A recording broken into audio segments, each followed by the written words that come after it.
Alrighty, so I guess we've started streaming. So, hey gang, Andy here, and I'm just gonna do a little sound check here for the first couple minutes. So if you're watching this on the post stream, just skip ahead a couple minutes. We'll sound check here and make sure everything is Gucci on my end. Go ahead and load some stuff up so that we're good to go here. So how's everybody else doing today? All feeling good? Good.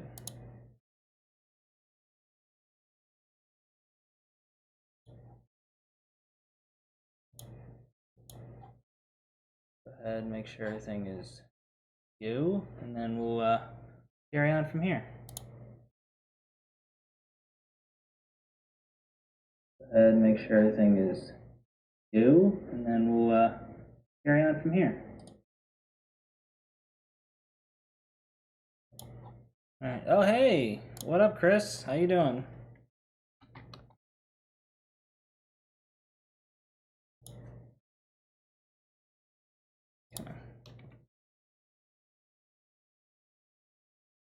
Oh yeah, yeah. Tomorrow's Monday. That's the fun thing about being a freelancer is that like kind of lose your concept of work days and whatnot. You know, it's just kind of just another day for me. So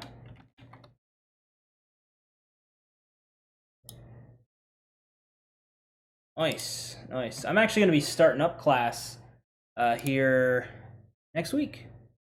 Next Tuesday will be my first day. Nice.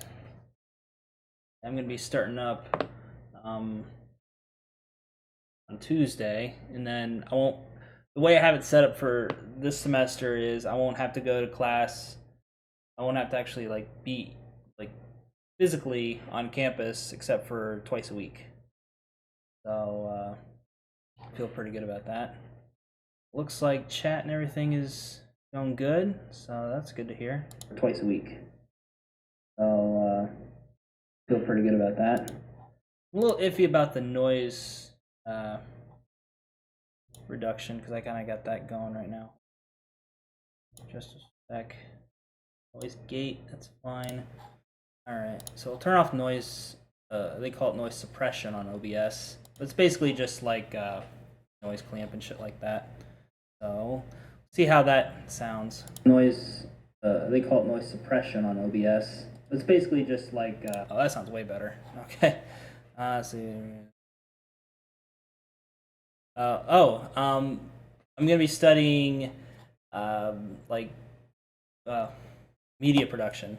They call it different things, like the different places I've gone to. So I gotta like remember like shit. What's this one called? I think this is technically called like digital media something or other. I don't know.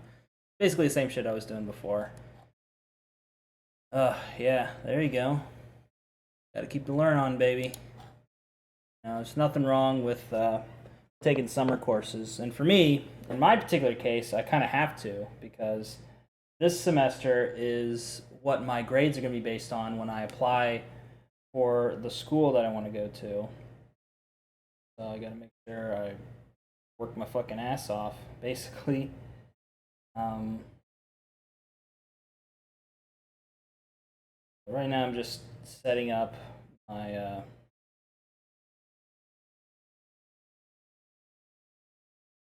Right now, I'm just setting up. Okay, good. I'm really liking how the noise gate is. I changed the settings a little bit because I noticed last time it was a little too loose. So I kind of tightened it up a bit, especially because I got shit going on in the background. You know, I got air conditioner working 24/7 because that hot southern summer is here. So gotta make sure to take care of that. But you know, yeah, I should be teaching that class, right? um,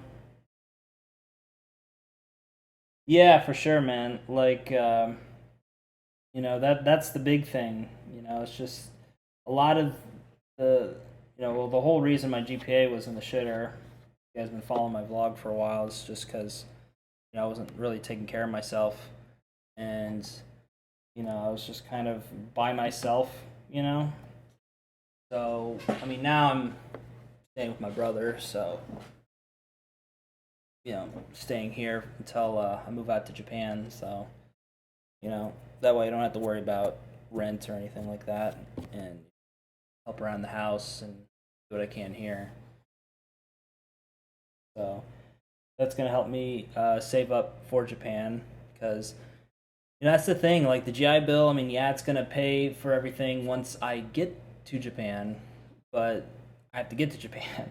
So, and then the GPA thing, yeah, that was definitely all on me.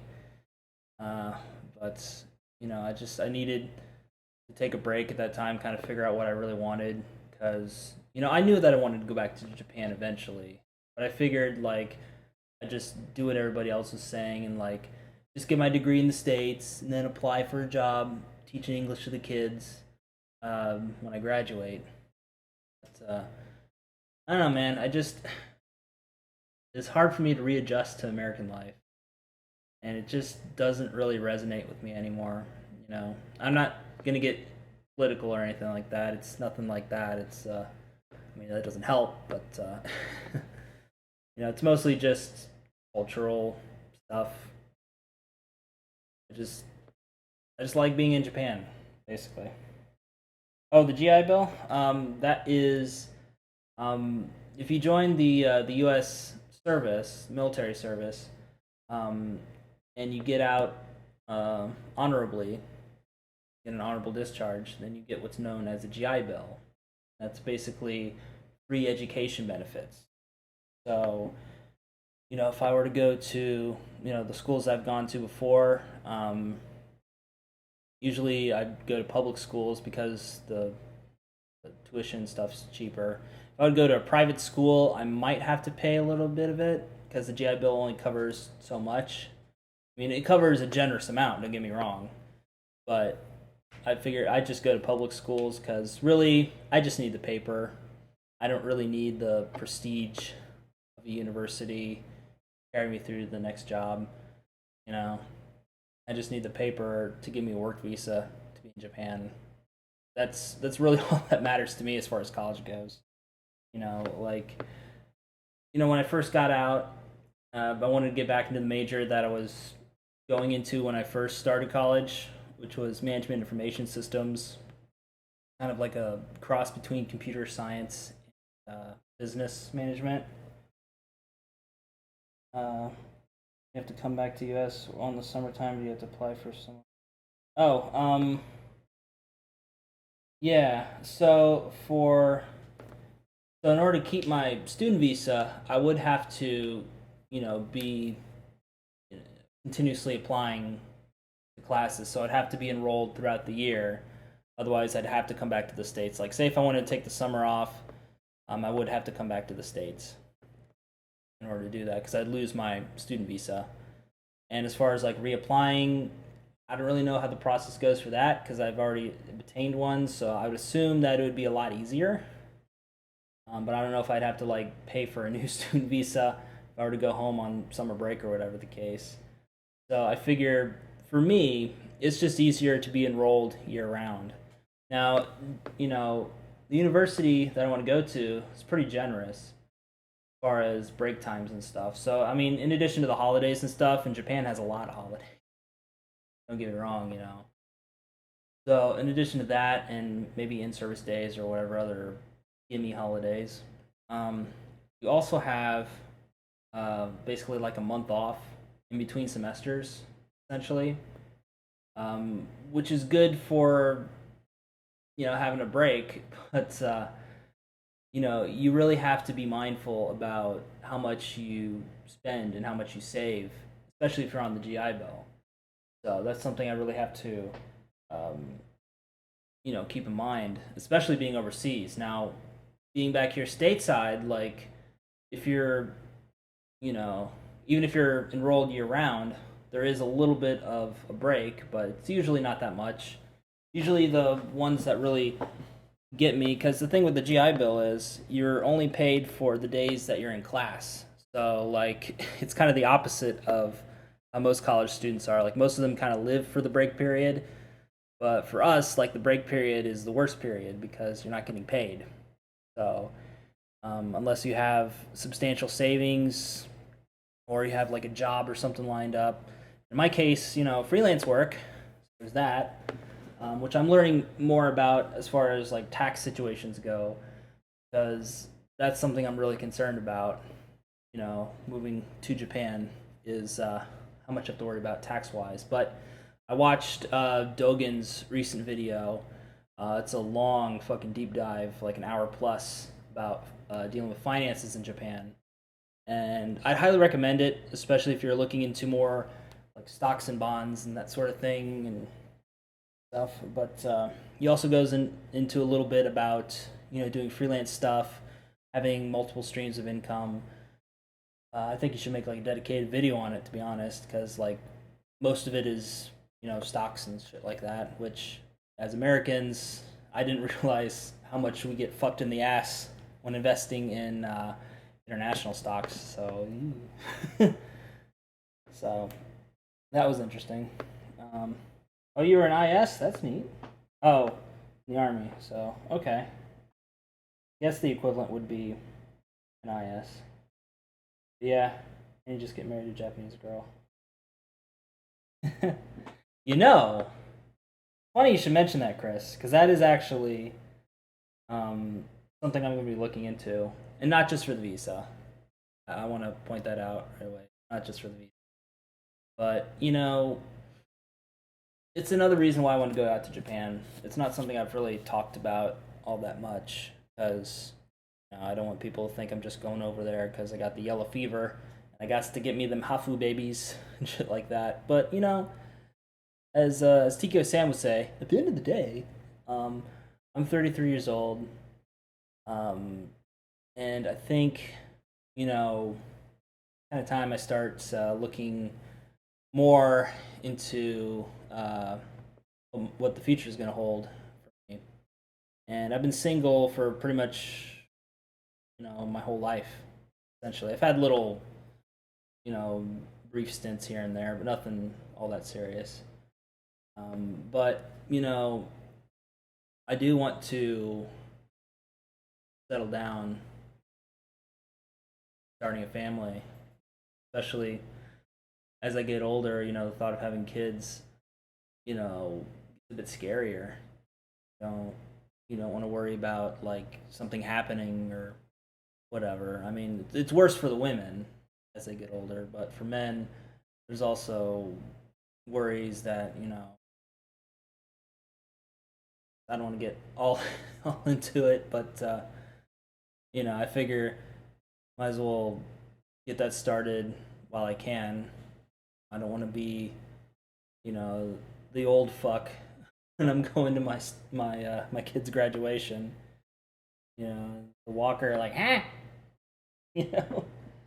Um, but yeah, I've always wanted to marry somebody.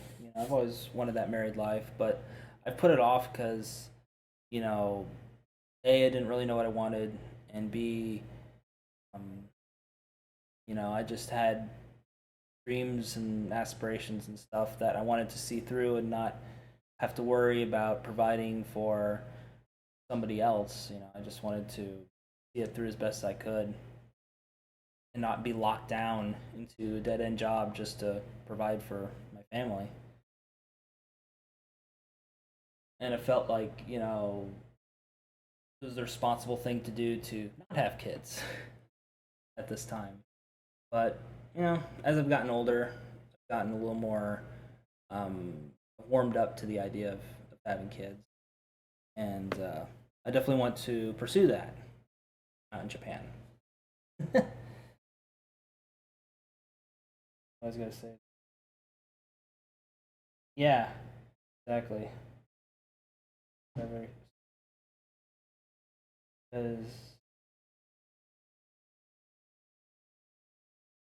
vasectomy. Ugh. Yeah, my one of my one of my best friends, he got a vasectomy a couple months back after he had his second kid, and I'm just like, I don't know if I could do that, dude. Like, I don't know if you guys, how long have you guys been watching my stuff? So, back in 2015, before I got out of the Navy, I had a little infection issue that happened and kind of traveled up my leg. And I won't get into the nitty gritty because it's pretty graphic. But I had a pretty bad case of cellulitis, which is skin infection, which is common in locker rooms and ships apparently, and uh, caused me to I had to like leave because we were about ready to get underway, and I had to be like sent off the ship because like this infection was pretty serious, and yeah, even though it was minor surgery, it was to a critical area, we'll say, so I don't get the yellow coin to doom. Yeah, I don't think I want anything near that area that's pointy ever again. Once is enough. Once is enough. There that is. But I'm fine now. Yeah, you just get a suture, drain it out, take antibiotics, feel like shit for a couple weeks. Everybody says they get the shits with antibiotics. I never got the shits. I just like felt like shit. I would just like my brain was like totally foggy, and I would like go to sleep and wake up at odd times during the day, and it felt like really fucking weird. So you can even see like some of the vlogs. Like I took like a 2 week, almost a 2 week break from vlogging. One day I felt pretty good and vlog, but yeah, man, it's gonna be fun coming back to good old Yabon. And that's one of the reasons why I'm doing more like throwback pictures on my Instagram to kind of help hype that up. Just we're gonna accept the previous. Um, I think they're gonna accept some. It'll just depend on how much they accept. But I think they'll definitely accept a good portion of it. Um, but for me, obviously I want to make sure they accept as much credit as possible, so I don't burn up my GI Bill as much. Because that's another critical thing, man, is making sure I get the paper before my GI Bill runs out. Especially since I've had some failed classes and stuff like that. So, you know, what I was thinking is, should that be a situation? Oh, I'm just getting multivitamins. Should that be a situation to where I can't, I don't have enough GI Bill left to continue going to school out in Japan before I get my paper? There is a way around it, going to vocational rehab, voc rehab. And, I don't know all the ins and outs of it, but I have studied up for some things. I got about 19 months left, I think. Got a good portion left. Don't get me wrong. Uh, yeah, I got about 19 months left. So I'm, yeah, basically one more semester. So like, if if I plan things accordingly, I should be fine.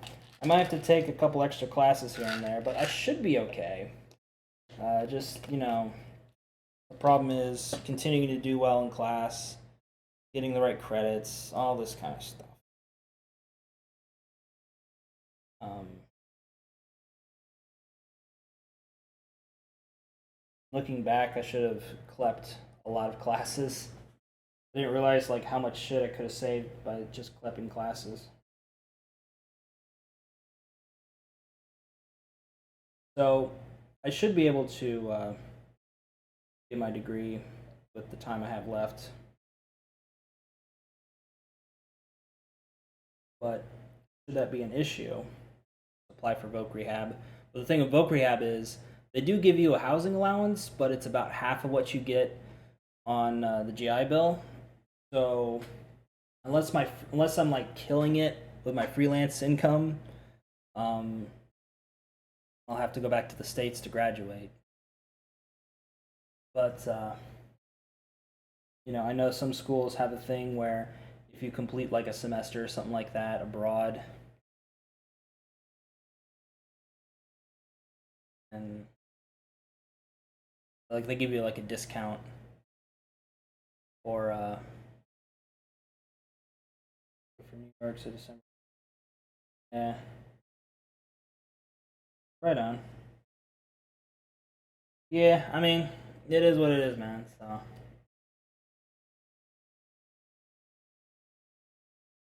like for me, I'm hoping that I get this all finished up school wise.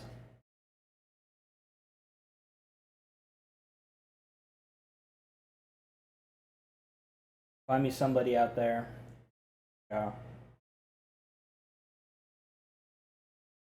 So I won't have to worry about the visa issue. But if I have a spousal visa, it's basically like having a permanent residency visa, essentially. Um, yeah,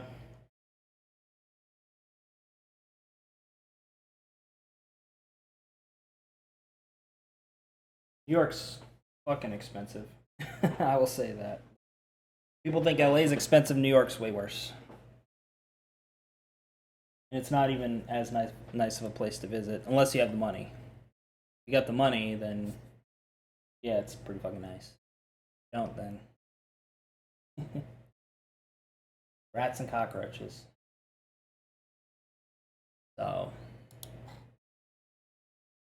yeah,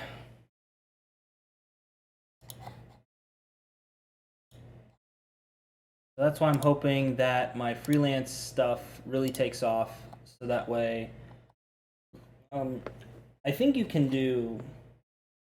Excuse me. I think you can do voc rehab abroad, but again, because you're getting half of what you'd be getting with the GI Bill, unless you're in a pretty good living situation or you're working part time or something like that, it's not very practical.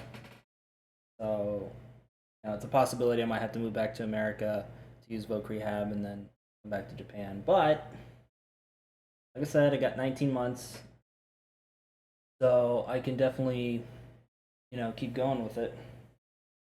Got the game almost. Oh, that's interesting. I mean, it's not unexpected.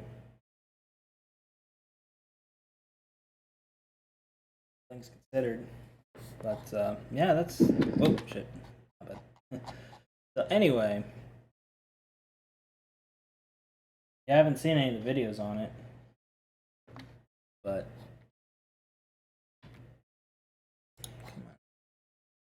there we go. Jeez. Kind of bothering me with like blank screens. But yeah, so I guess since it's a live stream and the post stream is going to get um, unlisted anyway, so I guess I could tell you guys which school I want to go to. Yeah, yeah, basically. Um, but that's why I'm going to be doing a lot more networking out in Japan and building up that rapport with people, getting some part-time work lined up, and yeah, that way I can, you know, if need be, I can just live off of freelancing stuff, um, or maybe do some English teaching, whatever. Live frugally. Definitely doable, but just have to be practical about it. And of course, doing stuff for the YouTube channel as well, shifting over more to a Japan focus rather than, I'm just some fat American weeb in his 30s wanting to go back to Japan. Actually be there and making videos. And I just have like a lot of. I mean, there's that too. Gotta support them single mothers, you know what I'm saying? But, there's that part of networking. But there's also, networking with other YouTubers, uh, companies, things like that, offering my editing services in addition to my American services. That.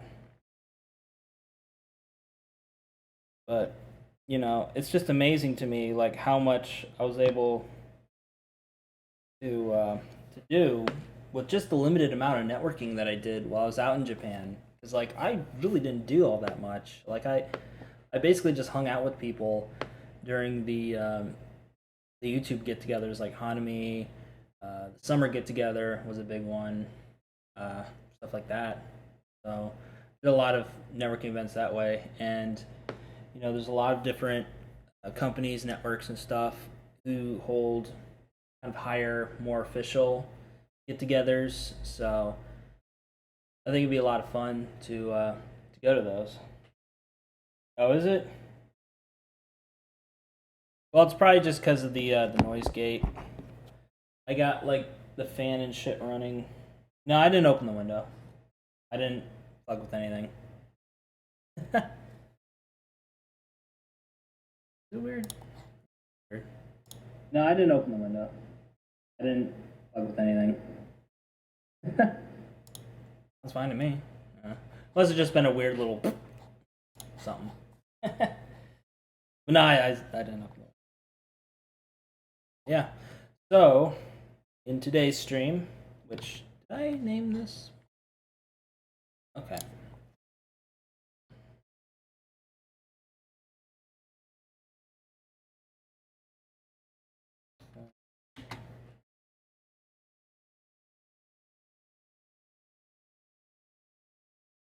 Uh,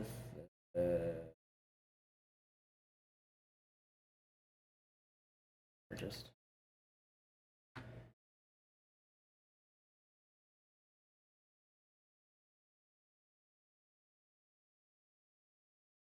Shimoda.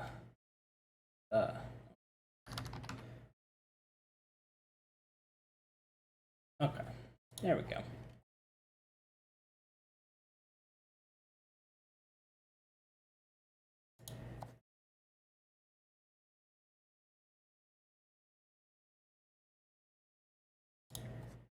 Let me just.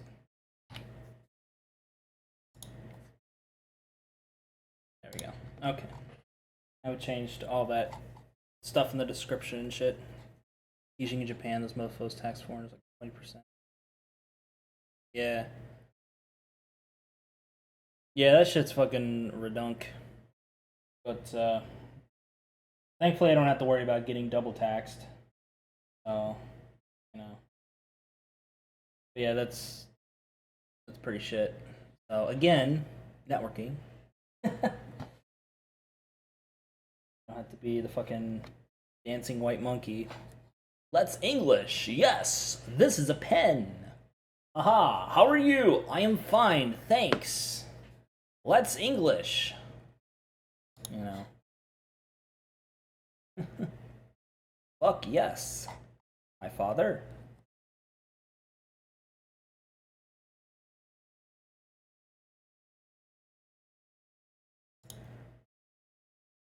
But yeah. So today we're editing a vlog for Eric. Eric Surf 6. And this is like a massive like Eric vlog time of all the stuff that he did during Golden Week, where he went out to the Izu Peninsula and the Shimoda area. So like the raw footage was about 2 hours long. I've cut it in half so far, and we're gonna be hopefully finishing this up today. Don't know if I'm gonna do hot cola. Awesome hot. This is a pen. But yeah.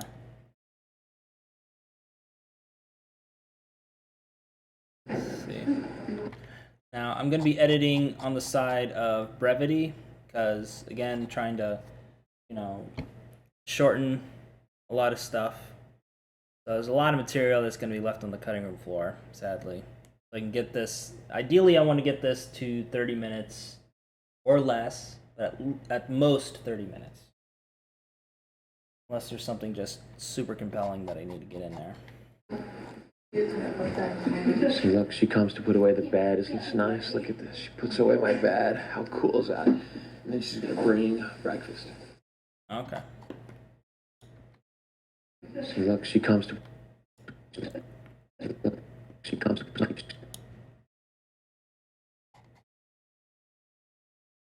But I can't wait to start working with Eric some more, because there's a lot of things that I want to do differently on his videos, you know, like definitely want to do some more B-roll type stuff. Elevator for food. This is really old style, so it comes up from the kitchen downstairs. She comes to put away the bed. Isn't this nice? Look at this. She puts away my bed. How cool. Back this one out. Oh shit. Kitchen downstairs. Look, she comes to put away the bed. Isn't this nice? Look at this. She puts away my bed. How cool is that? And then she's gonna bring breakfast. Bring breakfast.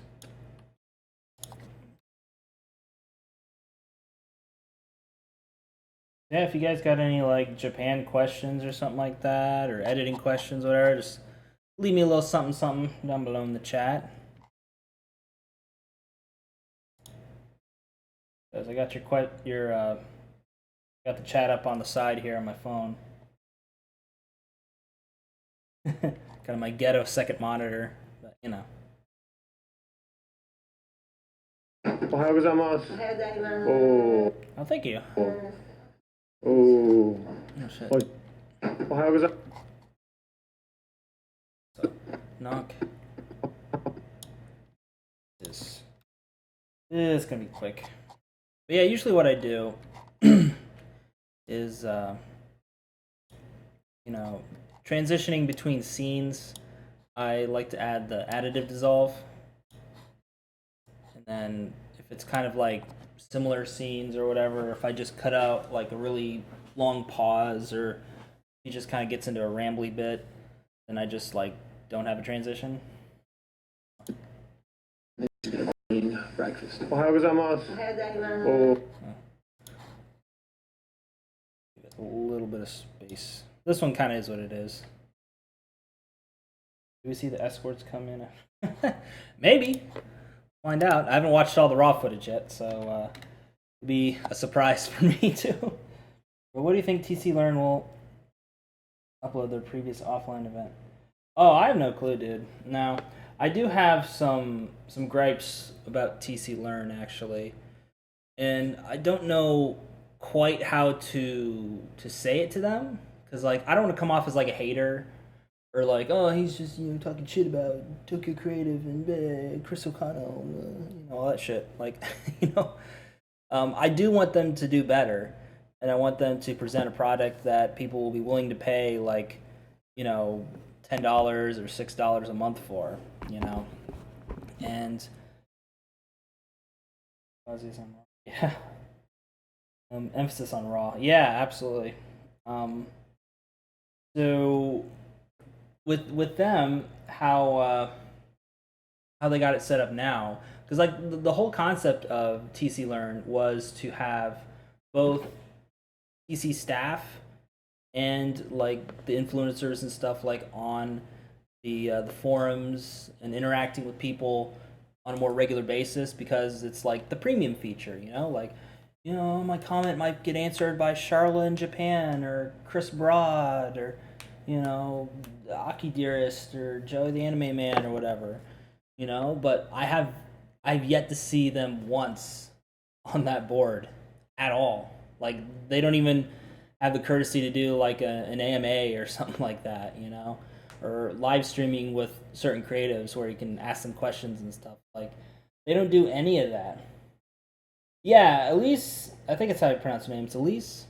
Yeah, she's the fucking boss, dude. I love Elise, but at the same time, it's like as much as I like Elise, I'm paying for the ability to contact and network with these people and rub shoulders and get some insider info and stuff. And to be honest, like a lot of the videos that they've shown so far, I mean, there's some little nuggets of, I guess, wisdom or little things that haven't really been discussed online before. But I just feel it's kind of underwhelming right now, to be honest.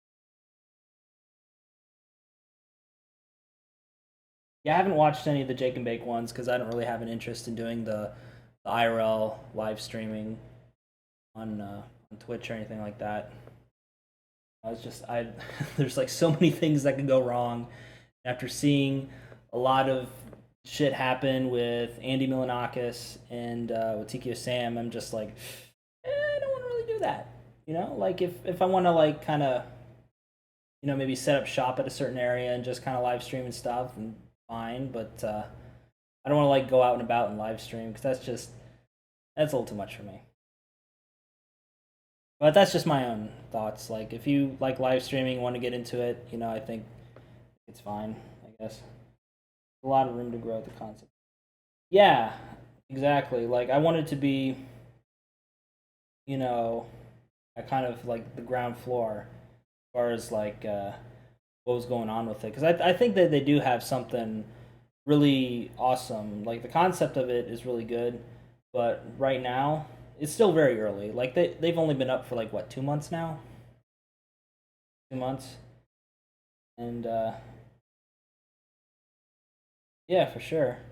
But it's still pretty early, so I don't want to like completely shit on them. But there is definitely room for improvement, and I think that obviously getting the influencers, especially the big names, to do and respond to comments in in the forums and stuff, I think is going to be essential. And there's not really a whole lot of interaction on the forums, to be honest. It's just kind of like everybody join the party so they can rub shoulders with the popular people, but like they have yet to show up. So you know, I just feel like, I mean, right now it's kind of fine because they're just building it and stuff. But I think unless they get something going with that, it's not really going to pan out for them long term. So I think they should definitely focus more on providing value as far as that goes. Maybe do like exclusive live streams.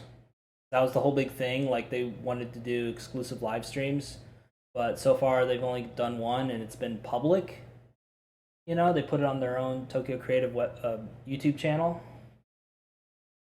Oh yeah.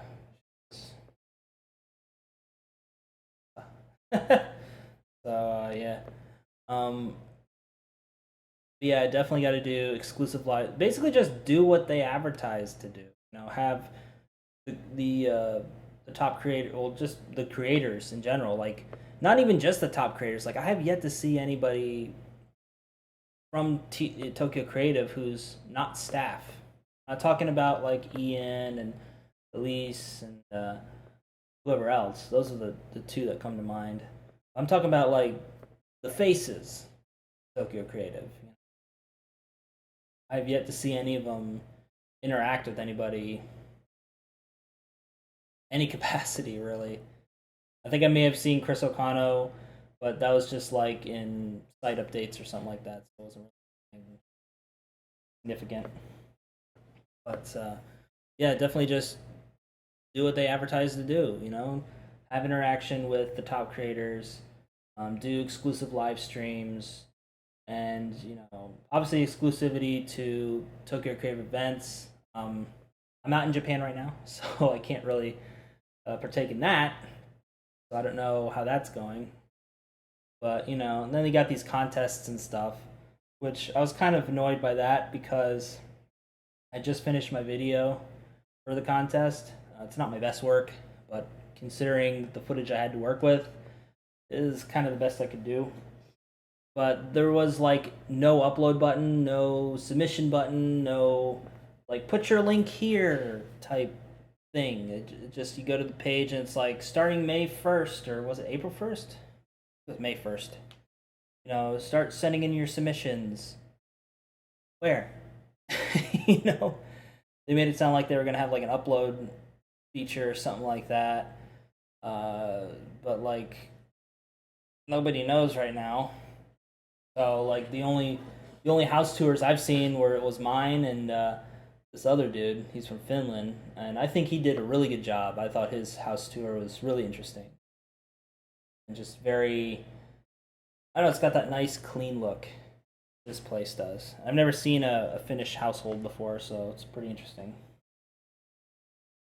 Yeah, I get it. They're busy people. They got their own lives and they're making content and stuff. So I don't expect them to like hang out on the message boards like all fucking day. But like set aside a time, like say I don't know, 5 to 8 p.m. on a Monday, Japanese Standard Time. Chris Broad is going to be answering your questions either in a live stream or maybe in a thread or something. And you'll get to interact with him. You know? Do something. You know? Or even if you don't want to do that, just have them like kind of pop in and answer some questions, sometimes. Yeah, that was big. No? But I've yet to see any of the creatives actually doing anything on there. And yeah, for sure. And I'm hoping that they change some things up. And I really want them to succeed. Hard for me to like try because I want to like tell them about it because I want them to do well, but I don't want to come off.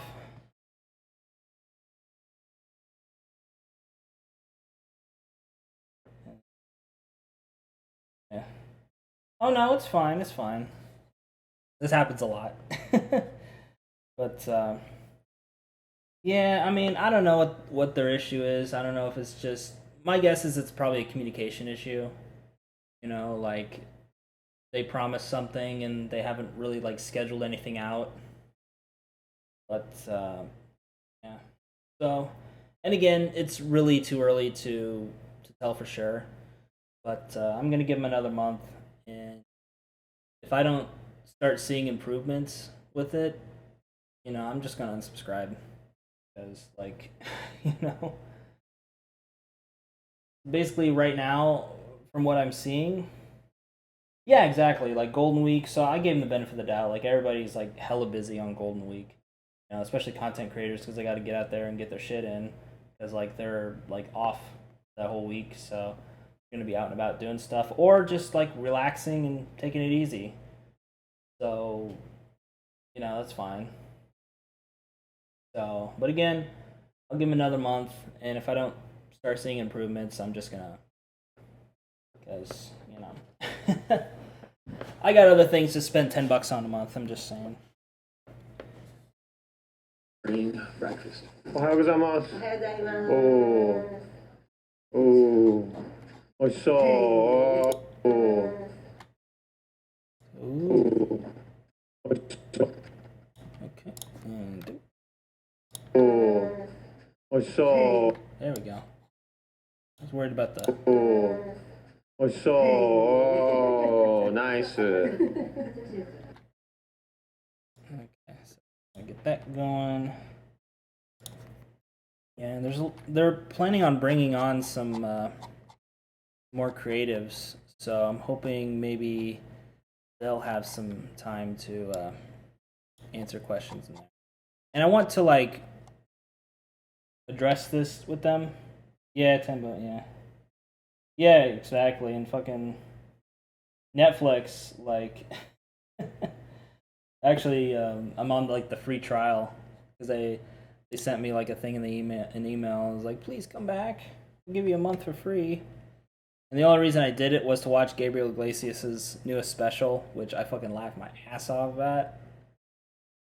Definitely worth it for that alone. And I've been trying to like find some newer series and just other stuff, and I'm just kind of like, eh. It's like of like the newer series, I'm just kind of right now. Like the newest season of Stranger Things doesn't come out for another couple months. I'm not really into some of the other stuff that's up there right now. and just kind of, eh. I think I mean, I'll take advantage of the 3 month as much as I can, but and once that rounds up, you know, probably just fuck off until Stranger Things comes back. Come back, watch it, then fuck off again. So. Fluffy! Yeah.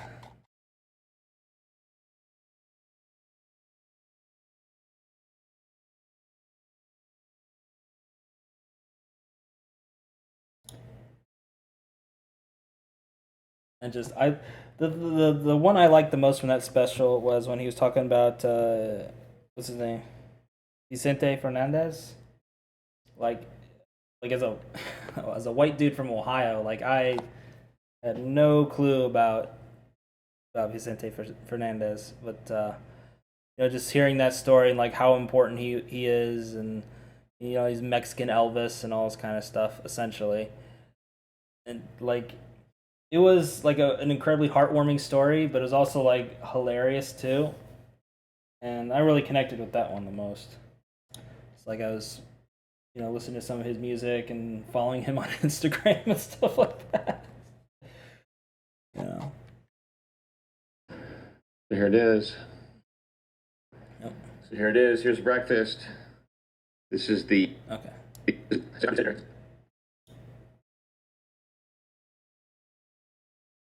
It depends. For most of Eric's stuff, like for Eric mealtime and stuff, it doesn't really take that long.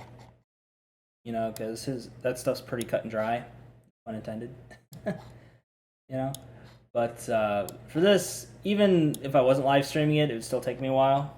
Like the stuff that I got, that was done like yesterday.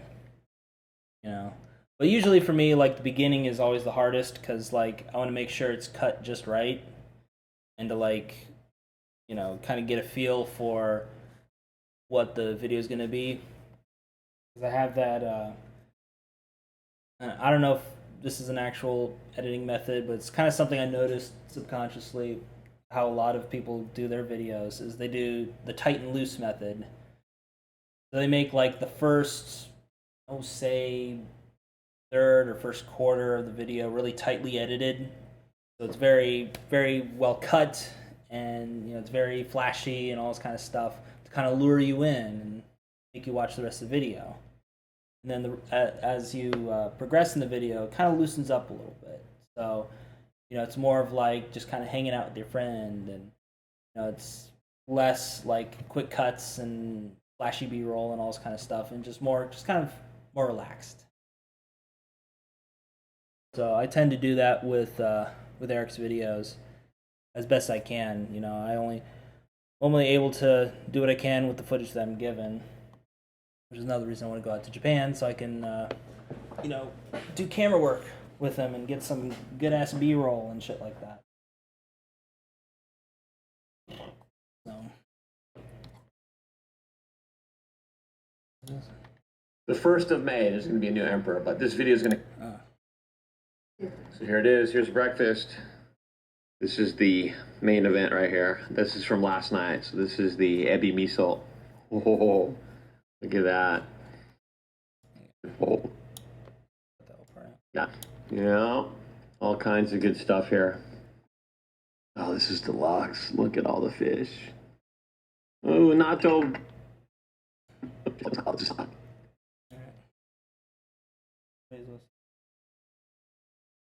Oh, Jesus Christ. Oh, don't get me started with that. But, well, I mean, since he was on the motorcycle, it wasn't really much of an issue, to be honest. So I didn't have to worry about that. But, for other stuff, yeah.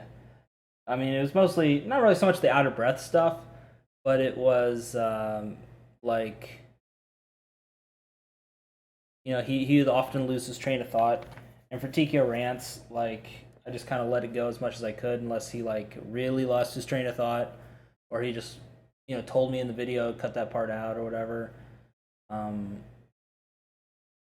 yeah, the TKO rants are very loosely edited. I did that with the idea of just cranking out as many of them as I could, because again, he was paying me so little, you know, because that's pretty much all he could afford. And he was also, giving me good references with people like Eric. So, not for nothing, but that was kind of my mo, was that he's paying me a little bit, but if I crank out as many of these as I can, as fast as I can, then you know, say I do like two in an hour, $7 a piece, roughly, $14 an hour, still pretty good.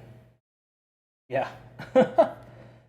But for the more like highly edited stuff, like the TKO Cinema, I or the TKO Reacts, I loved doing the TKO Reacts, but I just wish that he put more into his sense of humor because I felt like he was really holding back with those. Common vid saying he did it to help you. Yeah.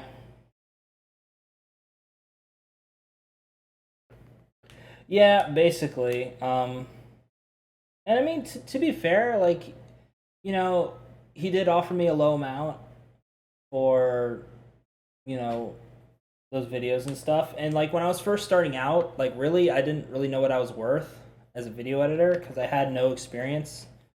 So I figured, if anything, it's better than just exposure bucks, and it's gonna allow me to build a portfolio, start working on more intricate projects. He's gonna refer me to other YouTubers who are looking for more, um, just more edited stuff than just like, a 30-minute rant video on his motorcycle.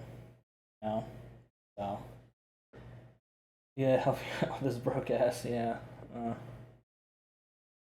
yeah. But for me, it just kind of got to a point where he referred me to a couple people. He referred me to Eric, Brian from Ramen Adventures, and a couple others. But those are the main two. Uh, they were treating me really well, paying me a lot more than he was. And, I just felt like instead of just cranking out a bunch of no effort projects, why don't I sink my teeth into something a bit more meaningful and something that, is more financially viable? Because then, I was working at McDonald's at the time. But then, like, I could start to cut down my hours working at McDonald's and do more with freelancing. And if I devote more time to this, then I can put in better edits and more intricate stuff and take on more projects, and that's the whole idea. Yeah, exactly. Like I think he's got to be at 30K plus by now, I believe. Let me check real quick. Yeah, because I like unfollowed him. Yeah, he's over 30K now. I like that's funny. He did J Vlogger tier list. Oh my lord. I'm gonna put that in the safe for later. Okay. That's that's interesting. Looks interesting. Let's see. Um what Sammy Boy's been up to lately. Um, J Vlogger tier list, that'll be interesting. Um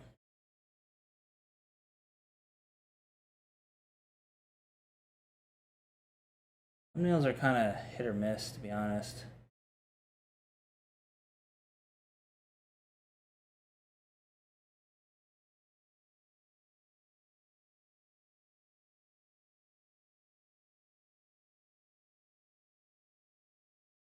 His views are kind of, eh. I mean, yeah, he does have like, oh, he's up to 33,000 now. I looked at it earlier; it said 30. Well then, 33K it is. Closing in on 34. That's good. Ta-da! Oh, dogs keep barking. Yeah, just kind of looking at his videos here. It's just, man, the Tokyo Kuni one. I edited that like months ago. I probably edited that shit last year. And the Marks in Jail one. Jesus. Like by the time this came out, like he was already released. Because like I backlogged like so much shit for him. Yeah, yeah, exactly, man. That's the whole thing. And when I was editing for him, I mean, when I first started it, it was just to help him out because he was doing daily content at the time, and his computer took a shit, so I just helped him out with a couple of videos at first, and then he's like, yeah, I really like you helping me out. I want to do daily content with the Tico rants, and then while you're working on that, I can work on more highly edited stuff because that was the plan from the beginning was for me to take the daily stuff off his hands, so that way he can work on the Tico vlogs and other things. And it kind of sort of worked. It was like building up, but it's still like it wasn't quite there, you know. Yeah. Um. That's kind of a tough situation,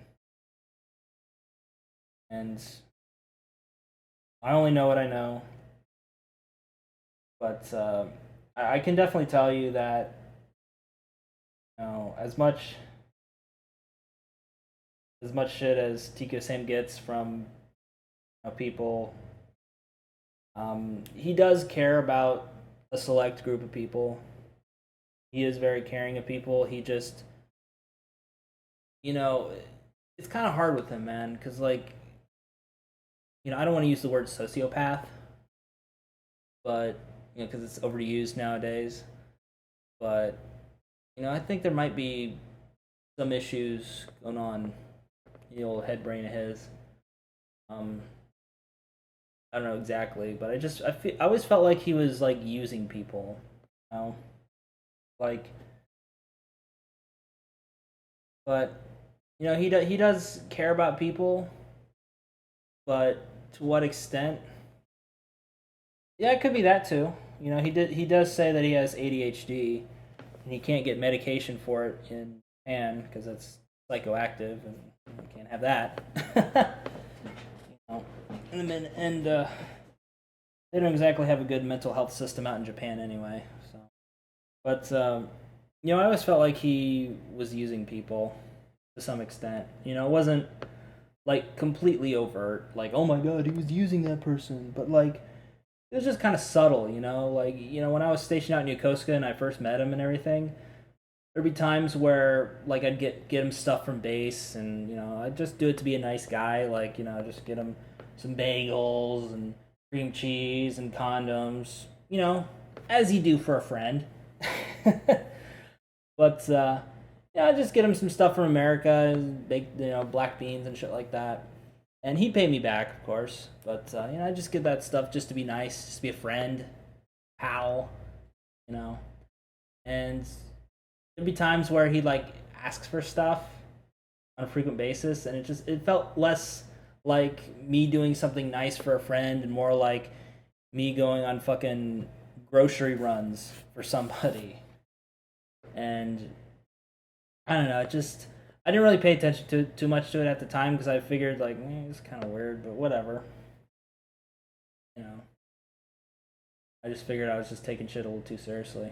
But yeah, it's just with his whole thing with his content. Getting back to that, he always says he's gonna make better content, and the good stuff's coming, the good stuff's coming, but it never really does. And not that I'm guilty of that myself. But our circumstances are way different. With him, he's been living in Japan for 12 plus years. I think going on 15 now. You know, there's just like there's so much that he can do online. Like the whole thing with the Japanese lessons and stuff. I think that's fantastic, but he should really like give some. He started doing it. He did give away like one lesson for free, but I think he should give away like little mini lessons or something to kind of like, to, if anything, like draw attention to it, to be like, hey, if you want the full lesson or whatever, go to my Patreon. If you donate at this tier, then you'll get access to those his videos, whatever the case. And like Patreon, that was a big thing, man. You know, like when I was editing for him, because like that's the thing. You know, I'm not just an editor. Like I also want to help channels succeed.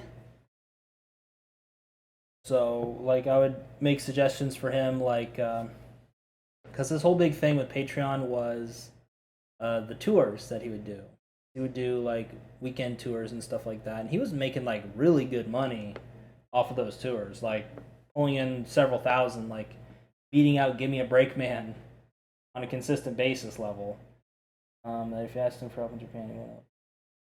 Yeah, well, I mean that sounds kind of assholic, kind of assholish, I guess. But I can kind of see his reasoning from that because he doesn't want me to depend on him to bail him out of shit. So it would give me the incentive to go out there, learn the language, kind of learn the ropes on my own. And probably after this situation, I don't know if we'll even talk again. But kind of is what it is. You know, I'm not super broke up about it because, you know, the writing's been on the wall for a while as far as that goes. Because I left his Discord a while back, and that was a whole big hullabaloo, you know. So I just left him on left his Discord, unfollowed him on all social media, haven't commented or anything on any of his stuff, and you know we talked about it online, you know. So we're in an amicable position, but yeah, exactly.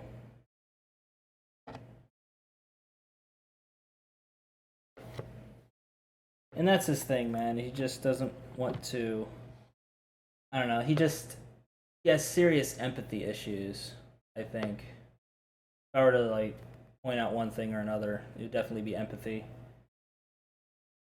Yeah, I mean Discord's great. I mean I got my own Discord, so do I have a link for it? I don't. Maybe, possibly. Um, well, I got it on my. Geez. I gotta pull up the link because I have like a thing. Because otherwise, I gotta like make like a temporary link, and that's annoying. So, on my dashboard. Ooh. That's a permanent link for my own Discord. It's nice. It's kind of like uh, what would you say, like a forum, sort of, a little bit, but it's more like chat rooms. Yes, I don't know.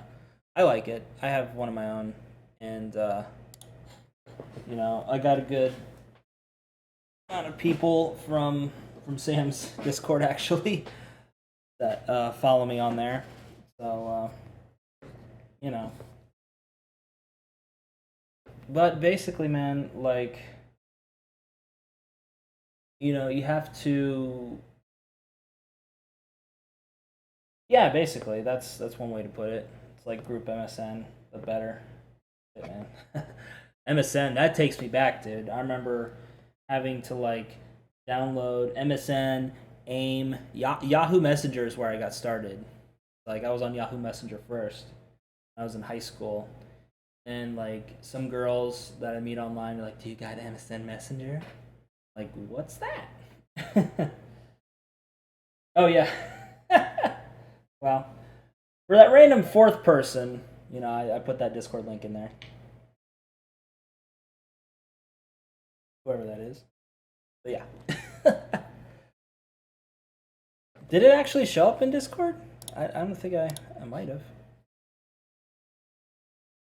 Didn't. Oh, regardless. Um, yeah. But I really like Discord, man. It's allowing me to like interact with you guys and just kind of post shit that I like and like really get into discussion wise, you know. AOL, MySpace, fuck. I was in all that shit, dude. Like, you know, I eventually downloaded this program called Trillion, which was kind of a composite program. So it allowed you to log into both or to AIM, MSN, and Yahoo Messenger at the same time. So you didn't have to have like three separate programs running, which, back then, because computers weren't as powerful as they are now, like it would eventually like really bog down the computer. So having just one program do what three programs do was really good. MySpace, man, fucking the top eight. uh, I mean, there's a lot to like about MySpace, but I also don't miss the sparkling unicorn gifs. That shit got kind of annoying after a while.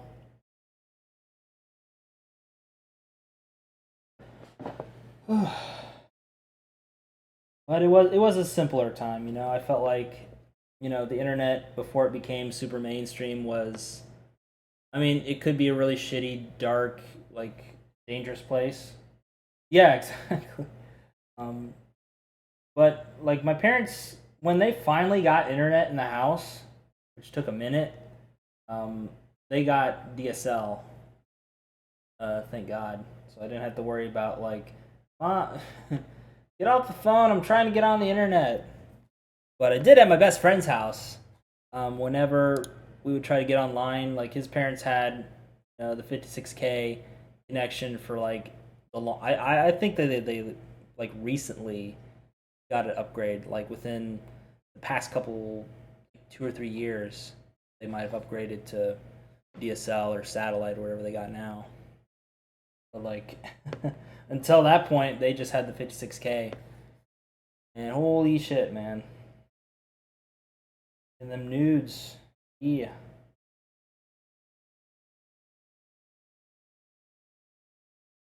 Yeah, I was just there. I mostly just used MySpace to like make like a shit ton of band MySpaces so I could upload songs. You know, I was really into like making music and stuff, even though I had no idea how to make music.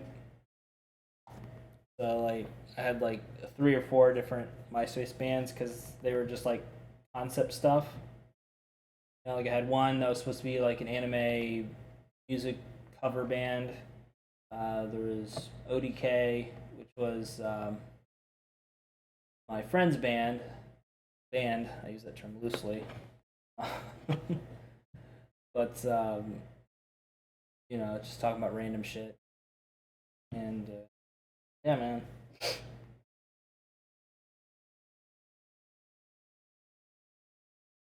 That I did Chrome Sparks, like my own, like the name of the little like alias I guess I went under for doing some stuff. But I guess some other dude took the name, so that project kind of died out.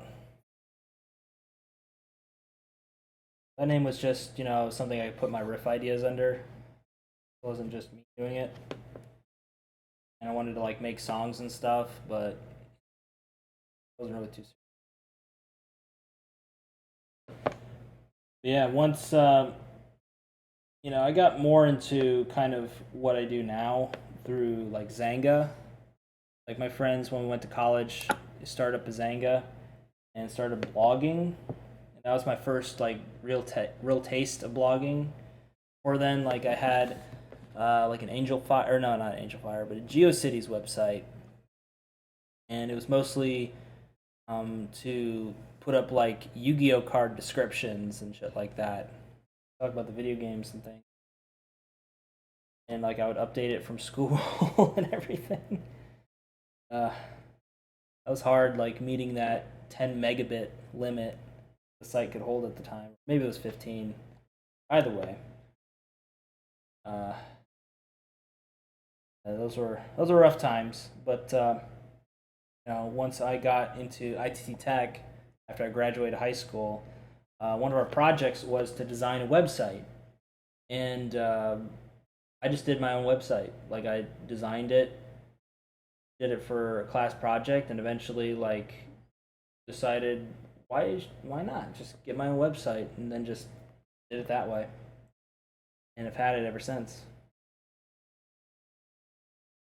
I use the basic outline on the WordPress website. They had their own blog site, which I think they eventually merged into Blogger. And before then, I switched over to my own website in 2008. I've had it ever since. And I don't know what to do with it now because I haven't really updated it in a while. But I still want to do something with it. Definitely needs definitely needs a facelift as far as like videos and things like that. Way to like organize the videos and blog posts and all that stuff. But anyway, let's get back to the editing here. Last night, so this is the ebi miso. Oh, this is deluxe. Look at all the fish. Oh, natto bean. I like the pan, and it's not super long, but every second counts, you know. Look at all the fish. Oh, natto beans, fermented stinky beans, my favorite in the whole wide world. Oh, yeah. Yeah, Eric doesn't like Putting those. lots of shoyu on that. Yeah. Oh, yeah. Yeah, Eric doesn't like natto, but I actually don't mind it. You know, first time I had natto was Andy Before Japandy merch. Hell yeah, dude. I should.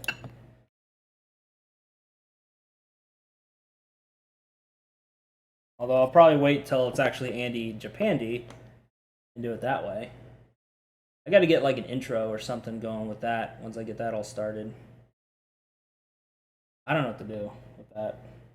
Because, like, I'm good with video editing and I'm average at Photoshop, but doing like After Effects and kind of, you know, actual graphic design, like, I'd love to learn, but it's a lot to take in. Oh, yeah. Putting lots of shoyu. A little bit of space. You don't want it to like totally run into each other, so you got to have a little bit of space. Oh, yeah. Putting lots of shoyu on that. Much better. Yeah. On that. I think we'll just keep it. So if you'd like to see me eat this stuff,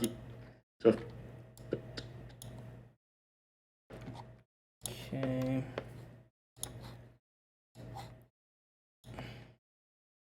So if you'd like to see me show you on that. So if you'd like to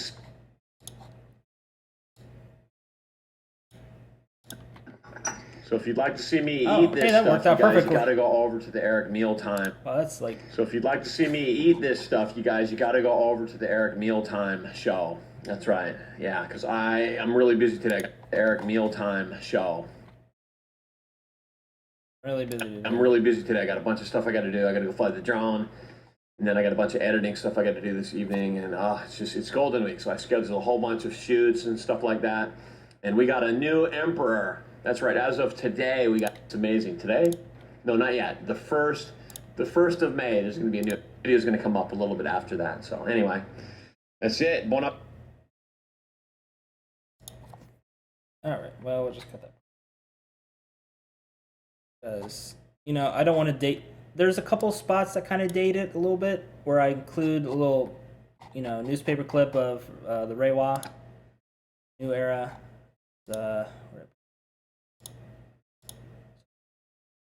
Where's? Oh yeah, and there's also Eric in the bath. A little bit of fan service, but thankfully, it's tasteful.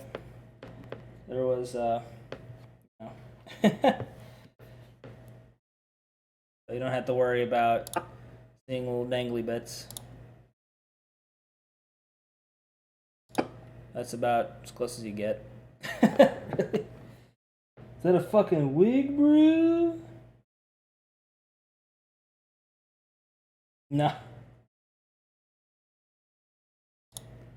Not a thing. Is it? I don't think. I think it's natural. It's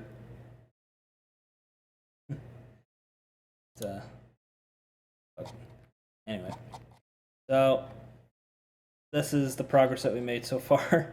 Stuff on the left over here has been edited, put together. Stuff on the right, I gotta work with. There's also drone footage over here, so we're just gonna cut out little clips and stuff of here. But yeah, that landing on the rock, kind of stuff. Looks cool. I might even insert some extra little bits when he's talking about Shimoda, and I'll make it nice and pretty. Okay. Damn. Right. So it was raining earlier, but now it's stopped. The wind's coming up. I think it'd be a good time to fly the drone, right? The wind coming up. Why not? Let's give it a shot. It's pretty much 360 around here. It's pretty. So it was.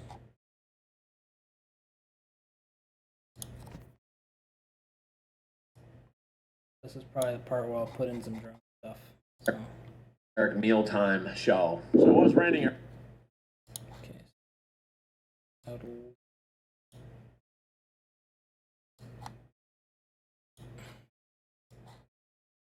Whoop.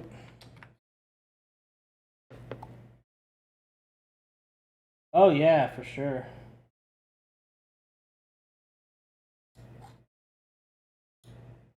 Yeah. Well, I mean, we'll see what we have to work with. Yeah. Oh man, B-roll would be fucking amazing if they allowed drones. Like it's very heavily regulated in the cities, in Japan as well. But you out in the countryside and stuff, don't worry about it so much. Mealtime show. So it was raining earlier, but now it's stopped. The wind's coming up. I think it'd be a good time to fly the drone, right? The wind coming up. Why not? Let's give it a shot. It's pretty much three. This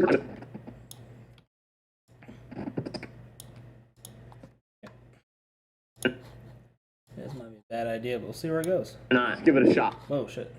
Way too quick. Yeah, exactly. Just you don't even have to like go by buildings and shit. Like you could just do like the big like overview. Where you see. Yeah, exactly. Fucking. Japanese people are like, we can have no fun. Fucking.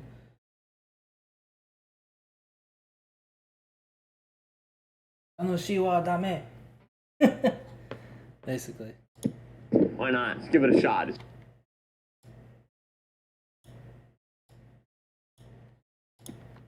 Why not? Let's give it a shot. It's pretty much 360 around here. It's pretty beautiful. Yeah, look. Oh, it's beautiful. Leave that for the drone. Gorgeous, huh? Beautiful, clean water. Nobody around for miles except those guys. Yeah, it's very safe to do this. It's pretty beautiful. Nobody around for miles. Water didn't really look clean. Pretty beautiful. Nobody around for miles except those guys. Yeah, it's very safe to do this here. Yeah. Safe to do this here. Right. Yeah, instead of Netflix and chill, it's hentai with senpai. I like that. I saw that on I think on a shirt or something. So instead of Netflix and chill, it said hentai with senpai. Yes. Yeah, try to get it out there a little bit. Uh-huh. All right. Hentai with senpai.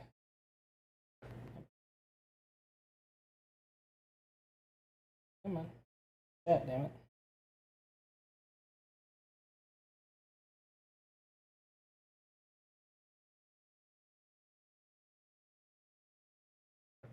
Hashtag hentai with senpai. Alright, so I think we'll put the drone footage in there, maybe. Okay, upgrading the software 90. Oh, no. Little bit more build up. No, I think enough. It's gonna fly, and then. Okay. So, Back. I'm recording the drone, recording me. That's right. That's right. I don't think we're gonna include that part. Get out of here. Okay.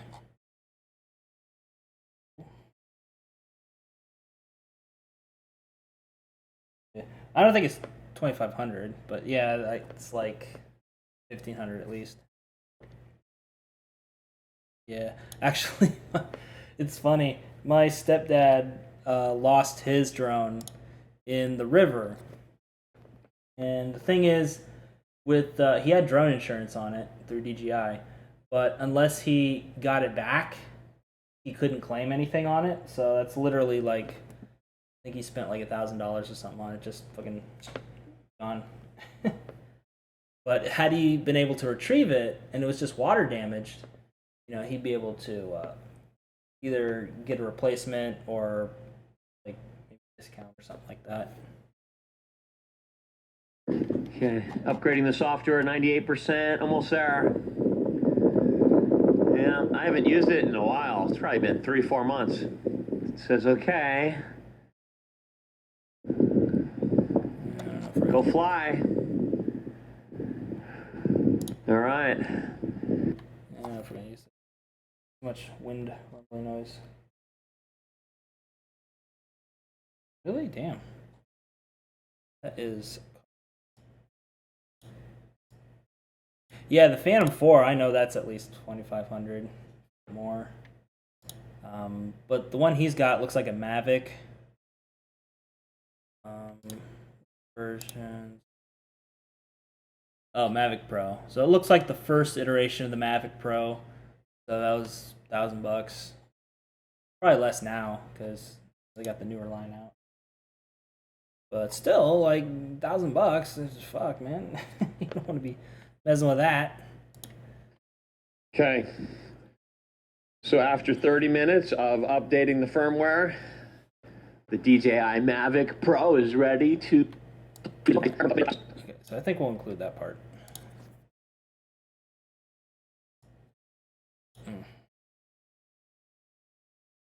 Oh, nice. Is that the is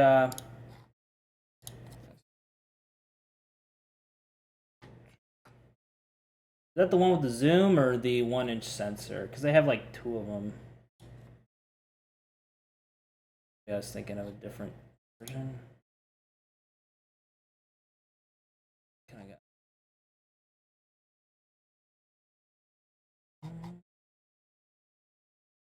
Got Mavic 2, like a Mavic series.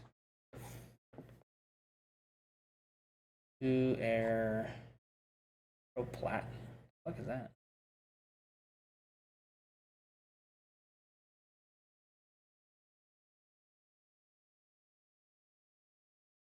Do they have a zoom series? Or is that what this is? Oh, nice. 2,500. I don't see a $2,500 one. The one I see is the most expensive Mavic I see on here is the Mavic 2, which I think is what you're talking about. Yeah, it's got the hyperlapse feature. That shit looks sick as fuck. Nice.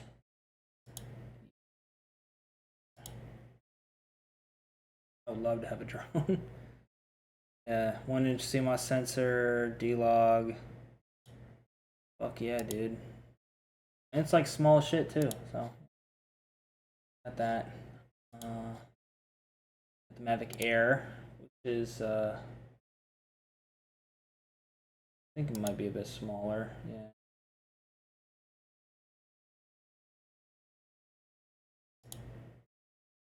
It's got 4K. That's nice. Then. Oh, I don't know. You got the Pro Platinum, wherever the hell that is. Is actually less expensive. Oh, I think this is the Zoom one, isn't it? I think so.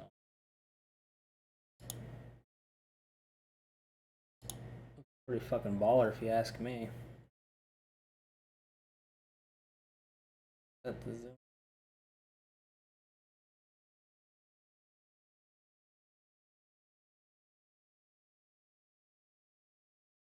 Like,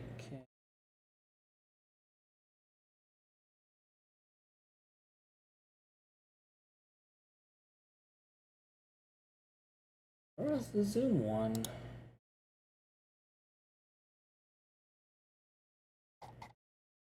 Thinking of something else. There was like a, or it might have been the older one. And then you got the Spark. But you know, like, I think to learn how to fly, I think the Spark would be nice. You know? Just to see if, like, you're even interested in it. Just try out some shit. But if you already have a drone or flown a drone, you're like, yeah, you know, I definitely want to get into it, then yeah. Department of Japan.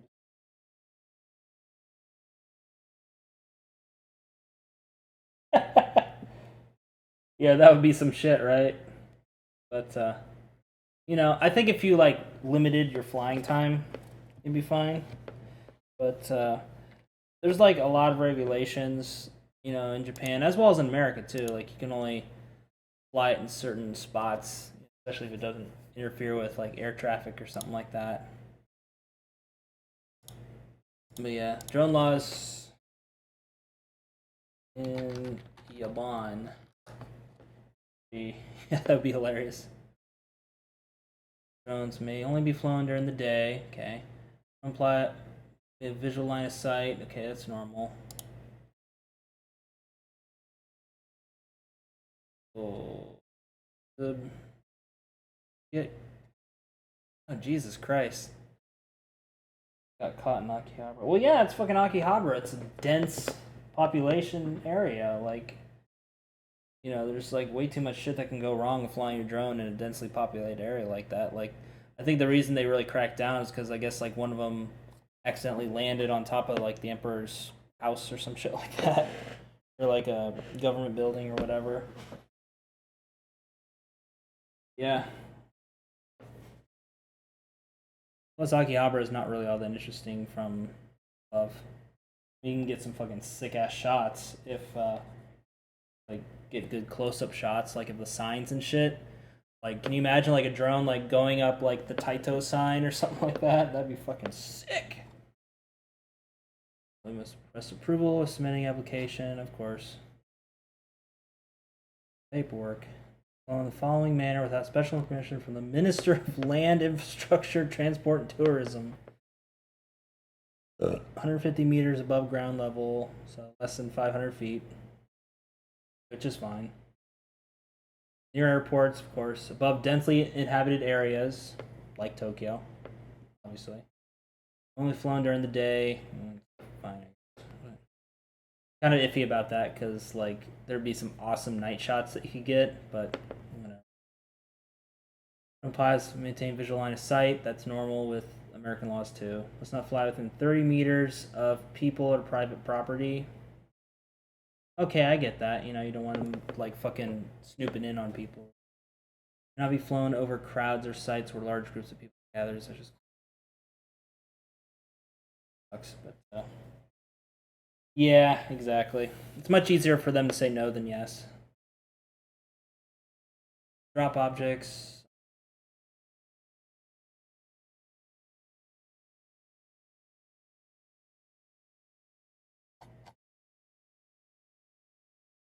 Thanks. I have a link to a video. And this image is like cooked to shit. But there are some rules. I think it'd be cool to do a video on to like kind of tell people what the rules are because a lot of these are like from 3 years ago. So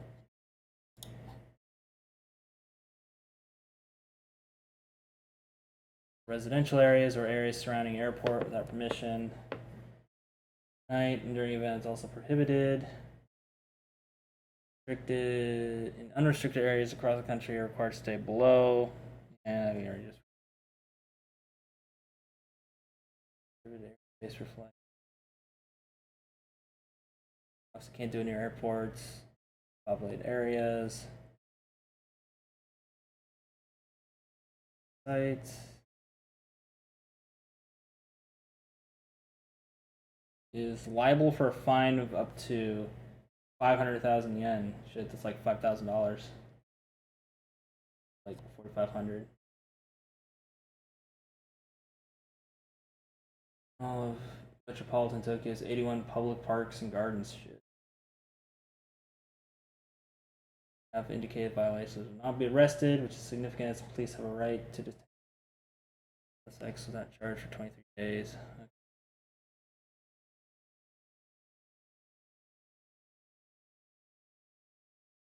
Best instead. Yeah, I mean, it's fucking death by paperwork, basically. As this local ordinance.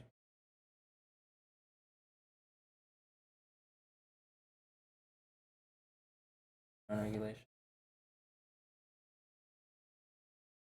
Existing local ordinances. Fireworks are playing catch with a hard ball. Instruct the manager.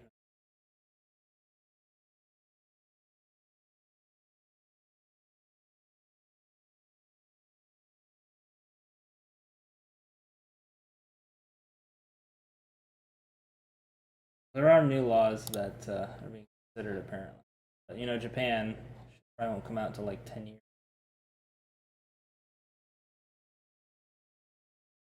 But, you know, if you're doing it for commercial reasons or something like that, I'm sure it's easier. But doing it from like a hobbyist perspective, yeah, you're fucked.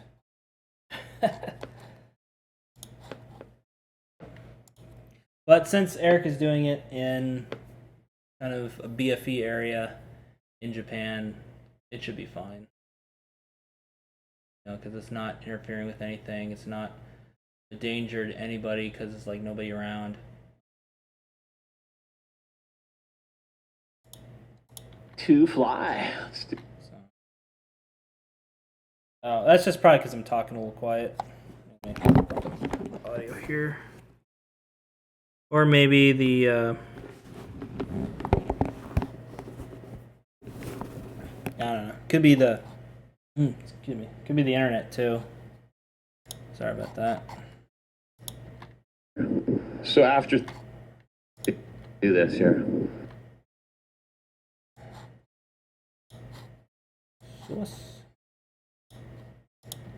I have to do this here. So after 30 minutes of updating the firmware, the DJI Mavic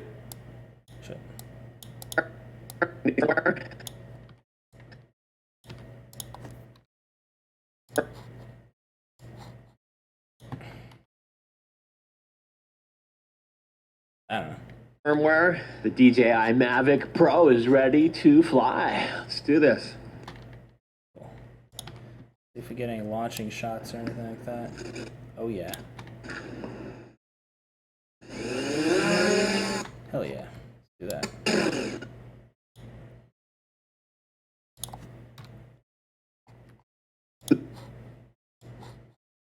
This. Go on. Go on. Out, out. Go on. Go on. Out, out. What?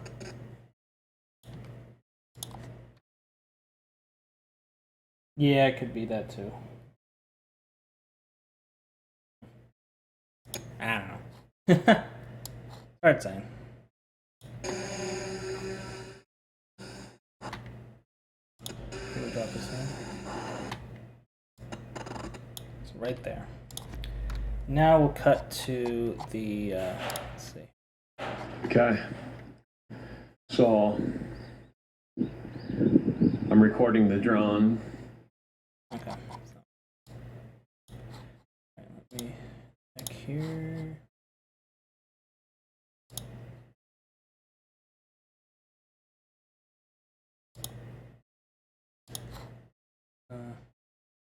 And use the part of the footage at the end. The beach bird landing.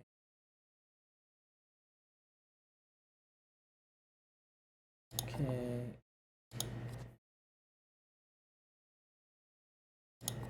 That's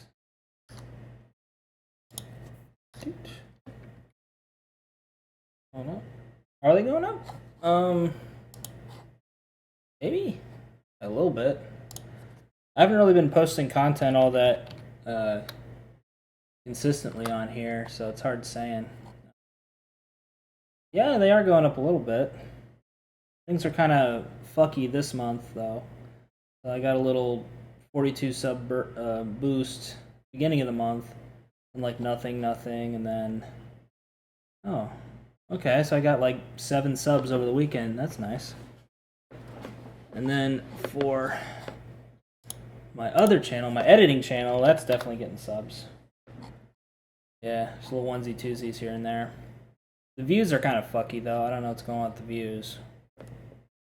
It's weird. It's like, you know, one day I'm getting like plus 2,200, next day like minus 1,000. Gaming stream. I have thought about it, but I don't know. I'm not really all that entertaining as a streamer. I've tried doing it before with my Andycade series, but eh.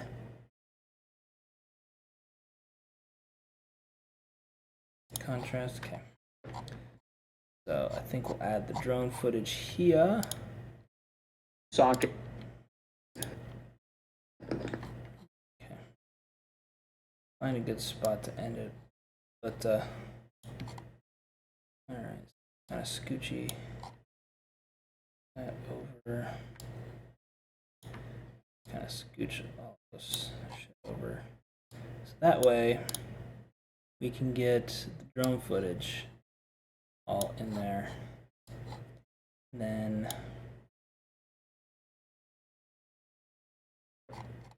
but that being said though, it would be kind of interesting to try it again at a later time. You know, like probably after I'm in Japan though, because right now I'm just focusing on getting back there. So if I like go too hard on the gaming stream, you know, just takes focus away from either doing freelance stuff or work on homework or whatever else. So, you know, if you're doing it as a stream, you gotta like dedicate time towards it rather than just like pick it up whenever. It's not just like playing video games, you know. We're gonna find some music. Go. I just use like the YouTube music because it's easy. I was thinking about doing like Epidemic Sound. Yeah, I mean I could do that too. I've been playing some Mortal Kombat 11 lately, so that was like the first new game I've picked up in a while.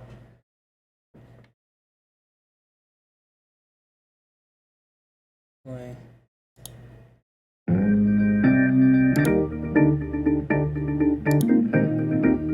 Eh. No.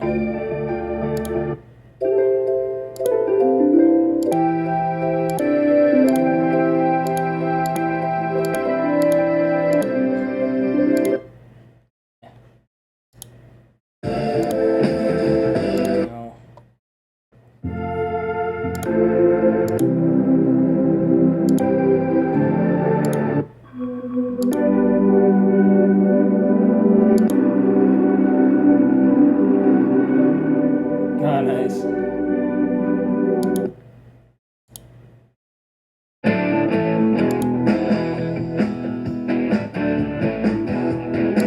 Oh, I use this one actually.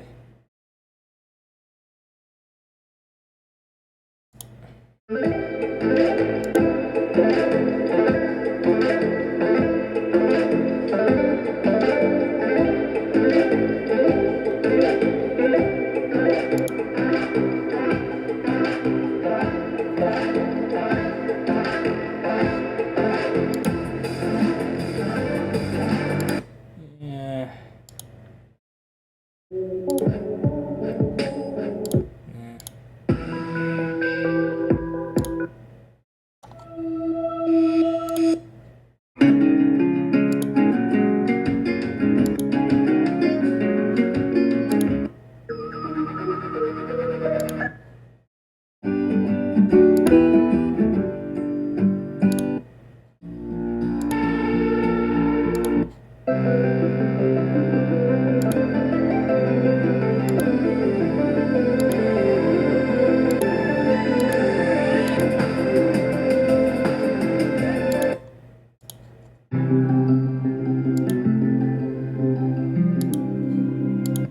Kind of it.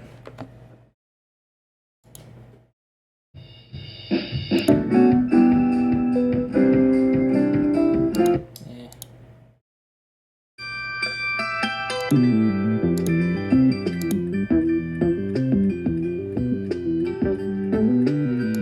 Yeah. Let's see.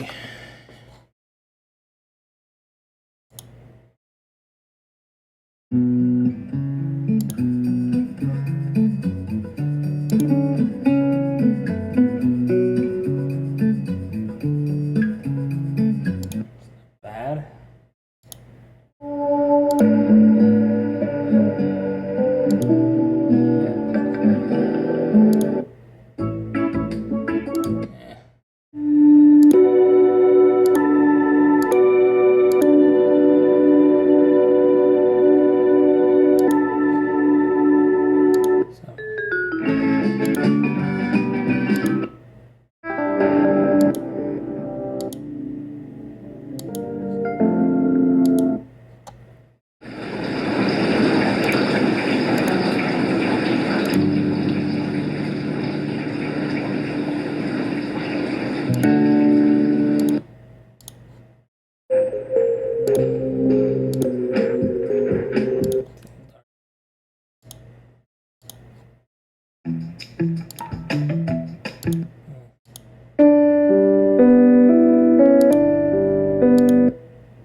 It's a little.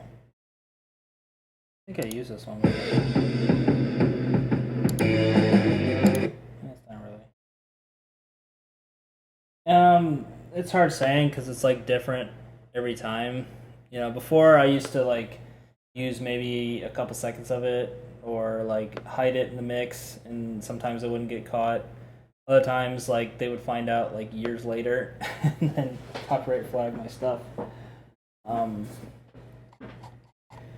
But in Eric's case, he's like really avoidant of that stuff. So like all the stuff that I'd use had to be like free stuff that I can use through like YouTube's library.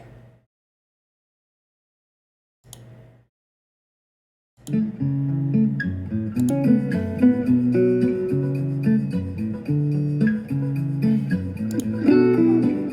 kind of like that one actually.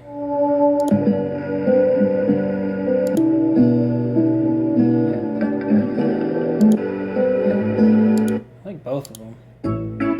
That one.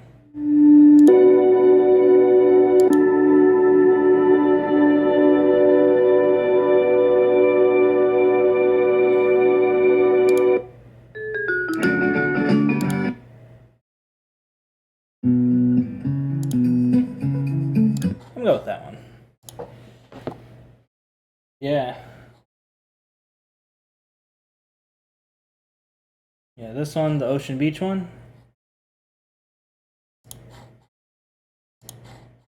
Yeah, I like that. We'll do here. Oh, fuck. Who did that one? And Leibowitz. I'll just make sure I get the name of stuff. So we gotta reference it later. Just that. And I might even use it on my own stuff later, because you never know. You just never know. So we'll go ahead, open this up in Audition. Yeah, you guys aren't really missing much. I'm just basically doing some stuff behind the scenes. Oh. Yeah, okay, it's fine. But basically what I'm going to be doing is converting this to a .wav file. So that way I can even out the audio. I do this for background music so that way you don't get sudden drops or like, raises in the audio. So the volume's consistent. We'll see how that sounds.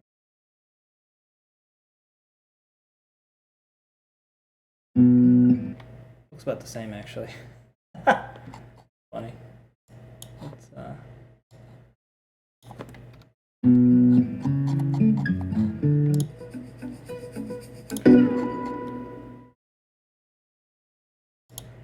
Now, obviously, I won't be using the full song. Probably only be using like maybe 30 seconds or so. But we'll just normalize it to 5 cents.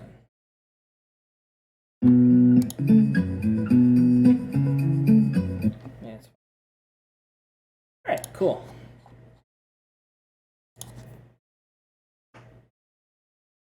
Alrighty. What we's gonna do, basically cut this footage and we're gonna put it to some music. So I'll probably just limit it to like maybe the first half here, we'll say. What is this?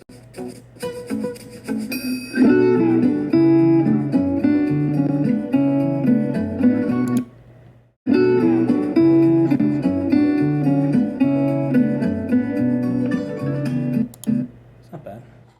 Okay, let me turn down that because I notice it's a little lagging.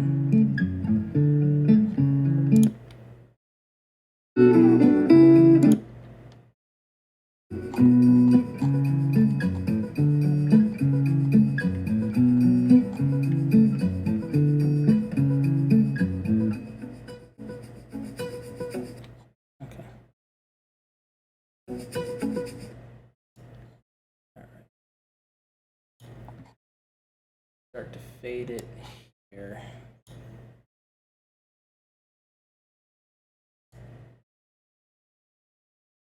Yeah, be like.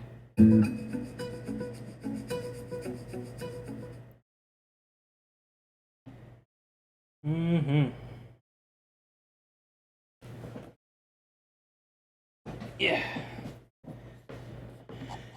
Yeah, it's the one I like too. Is this one?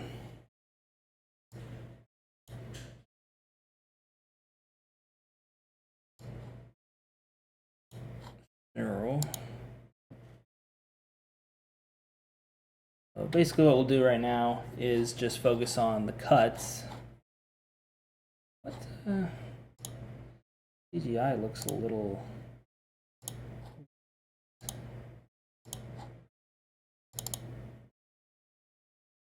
Is this footage in 4K? Possibly. Eh? 2720 by 1530. Nani to fuck? I've never seen this before, so. Eh? That is so weird. I've never seen footage at that before. Oh. That is bizarre. Well, if that's the case, we'll just have to rescale it then. Oh. Okay then. Go. 72%. Easy day. Alrighty. Don't mind the resolution on here. I just have it. Actually, I could probably switch it to 1/4. Laggy. We'll put it at 1/4 just because it's a little laggy. Right now, I'm just looking for interesting little clips and stuff like it. Oh shit! I think I kind of hit the launching point.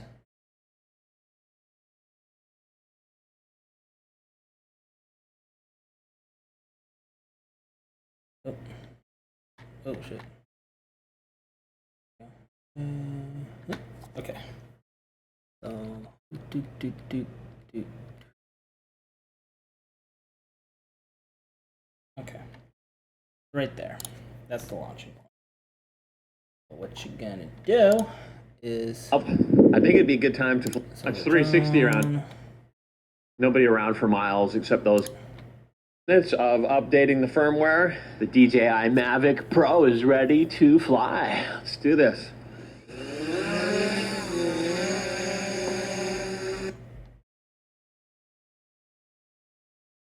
Probably cut out or cut to. Ooh. Yeah. We'll cut that little part to kind of intersperse with it like rising, basically. So it'll be. We'll get to the point where it's like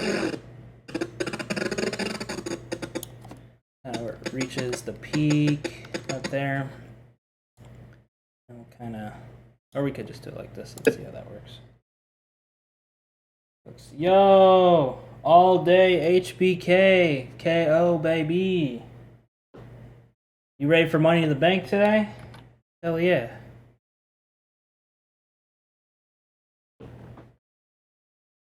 I'm just a sexy Kurt. I'll make your ankle hurt.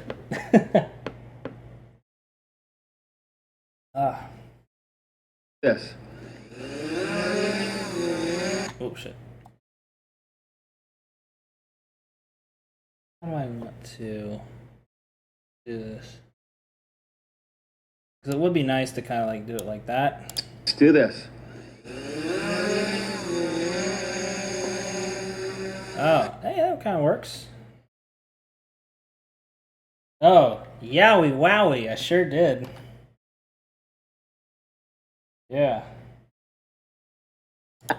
Let's do this.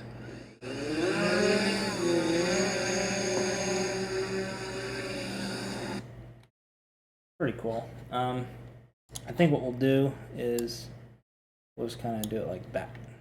Let's do this.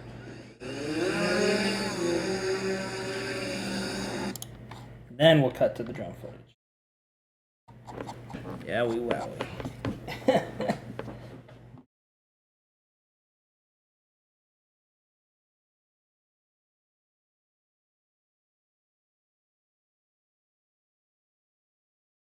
On the AEW competition. Right now, I mean, they haven't really run a single event as of yet. The Double or Nothing's coming up next week, or this coming Saturday. So, right now, it's just we'll wait and see, basically.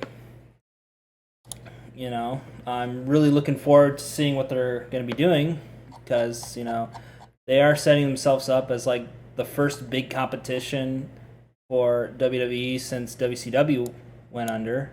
So, like, for the first time in nearly 20 years, WWE's getting some, you know, apparently serious competition. But, you know, time will tell, man, because, like, you guys remember, you know, at one point, fucking Impact was stated to be, like, you know, going head-to-head with Raw and shit like that. But, you know, they kind of fell through there. So... I'm sitting here editing a video, so I'll let you be the judge of that.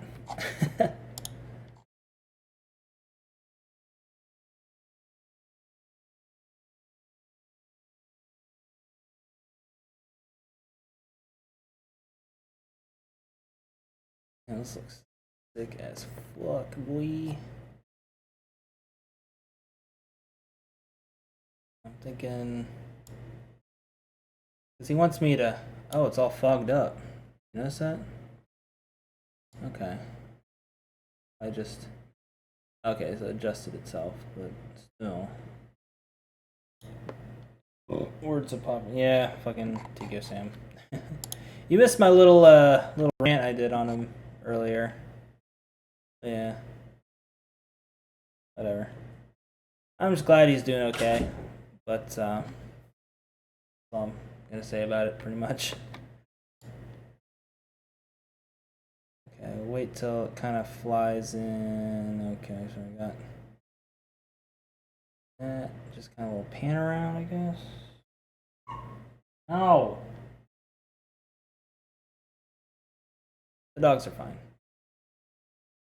Okay, so we'll get to kind of do like the Family Matters intro. Like zooming in. Just got here. I mean, you can rewind like a couple minutes, but you know, basically, I just kind of, like, I don't even remember all that I said, but it was just basically like, I'm just kind of doing my thing, he's doing his thing, essentially, like he's just kind of fucking around with porn stars and shit in LA, and well, I guess now he's back in Japan, so that's cool. I don't know. It seemed like he said he was serious. Shut up. About making content, but he never really followed through with it. You know? Like, even when I was working with him on editing videos and shit, it's just, he's just fucking around too much. He forgot why he fucking came to LA. And, he's getting all caught up in that shit. Get to the point where it stops. Did he turn it? Okay. Alright. Yeah, it's fine. Fall through with it. But basically, like, he promises that he's gonna make good content, but he never fucking follows through with it. And the content that he does make just, it feels like he's holding back a lot. He's either, like, holding back a lot, or he's, like, trying too hard. He doesn't quite have that sweet spot dialed in. And I think, like, the closest that he got to it was that Halloween episode that I made for him a while back. Like, that's what I had in mind when, making the Tikio Sam character, as it were. And he just never really quite got into it. He's lazy. He's a creature of habit. Just sitting around getting Uber Eats of fucking McDonald's. Like, you're in America, dude. You're in LA. Like, fucking go out there and there's like a whole world of cuisine and shit like that out there. And granted, some of it costs a lot of money, but not all of it does. But the point is, like, he was promising all these like behind the scenes vlogs and stuff, and he has delivered to an extent. But it's just, I haven't watched his shit since leaving his Discord. I did see that he put in like a JVlogger tier video, like kind of the ranking of JVloggers, like what iDubbbz did with restaurants and shit, which I thought was a pretty clever idea. So we'll see what he does with it. Shit ton of stuff here. Yeah, I bet, man. But my thing is, man, like, I don't hate the guy. I mean, I don't know if he said any hateful shit about me, but like, I don't hate the guy.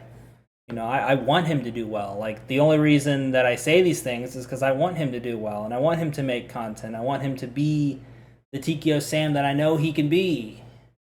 But he's just not following through with it right now. And again, I only know what I see. So for all I know, he might be doing stuff behind the scenes that I don't know of. So if that's the case, then I'm sorry. But just from what I see on the surface level, he's not really doing, he's not really like networking with people or collabing, aside from Raka Raka, which, I mean, that's the whole fucking reason he went out to LA, was to work with them. So, I get that. And yeah, he was on the not Jake Paul, but fucking Logan Paul's Impulsive podcast. He did like a quick little blink and you'll miss it sort of cameo, which, I mean, I thought that was pretty cool. And went to Coachella on a private jet. He's doing all these cool things. But like, bro, what are you doing? It's like you said you were gonna make all this like, oh, don't even get me started on that diet bullshit. Oh my lord. Like, he was doing that shit even when he was in Tokyo, dude. It's like when he was like cooking in his house, I think he was doing, to be fair, guys, I think he was doing pretty well when he was in his own house, had his own kitchen, and cooking stuff. I think he was doing pretty well, but after a while, he did fall off the wagon, and I'd see him go to fucking McDonald's and grab. It was always fucking McDonald's, like, come on, dude. Like, I mean, don't get me wrong. I like McDonald's too. I mean, I'm not a hypocrite about that, but I eat other shit too. Yeah, that rhymed.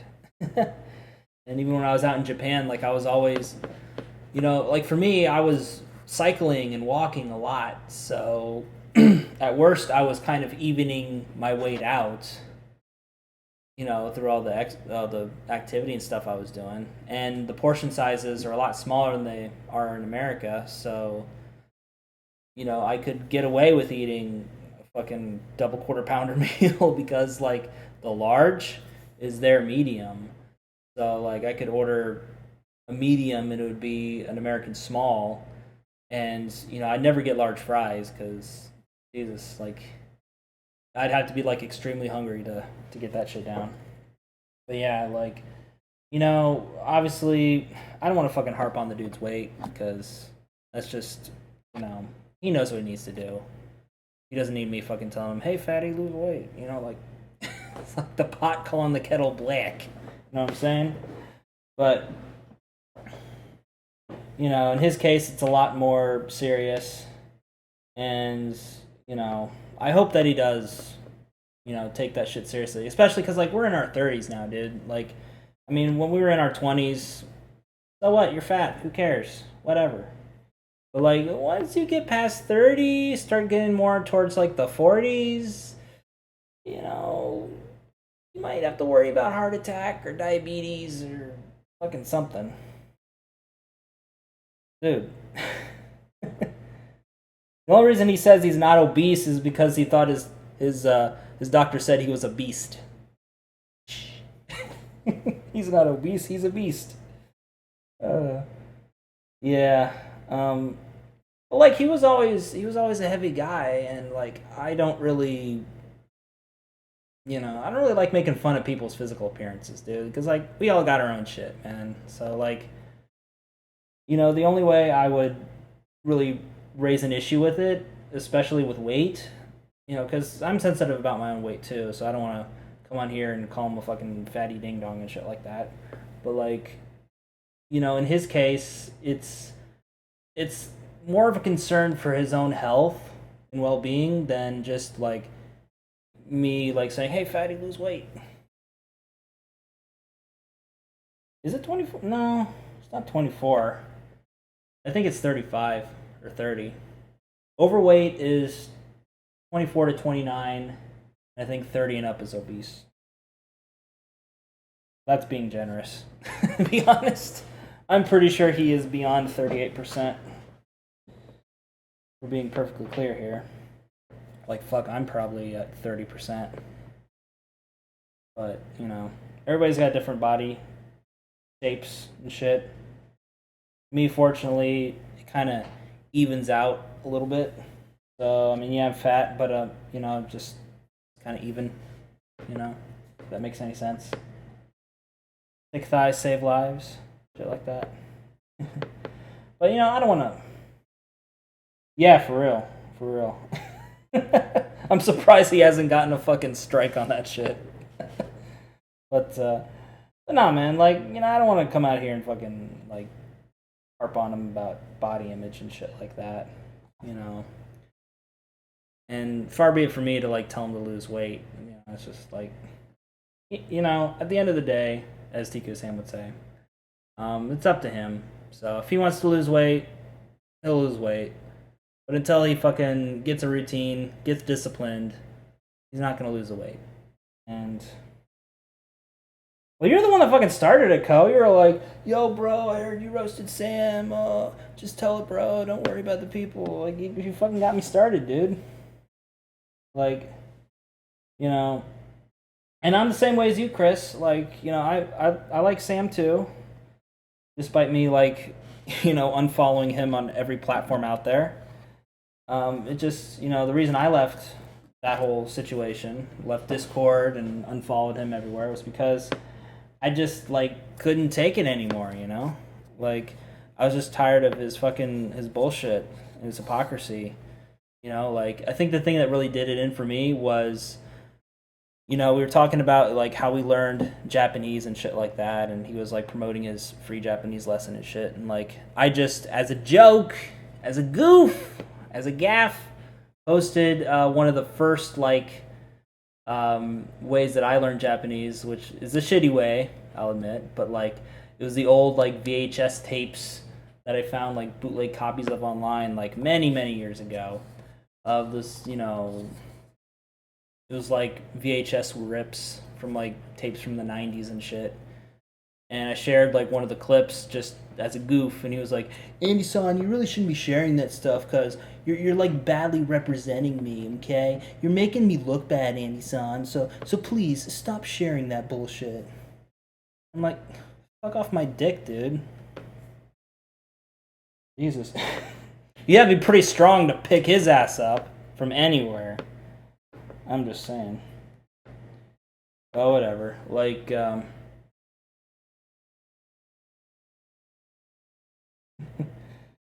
it's just, you know, I, I want him to succeed. I want him to do good things.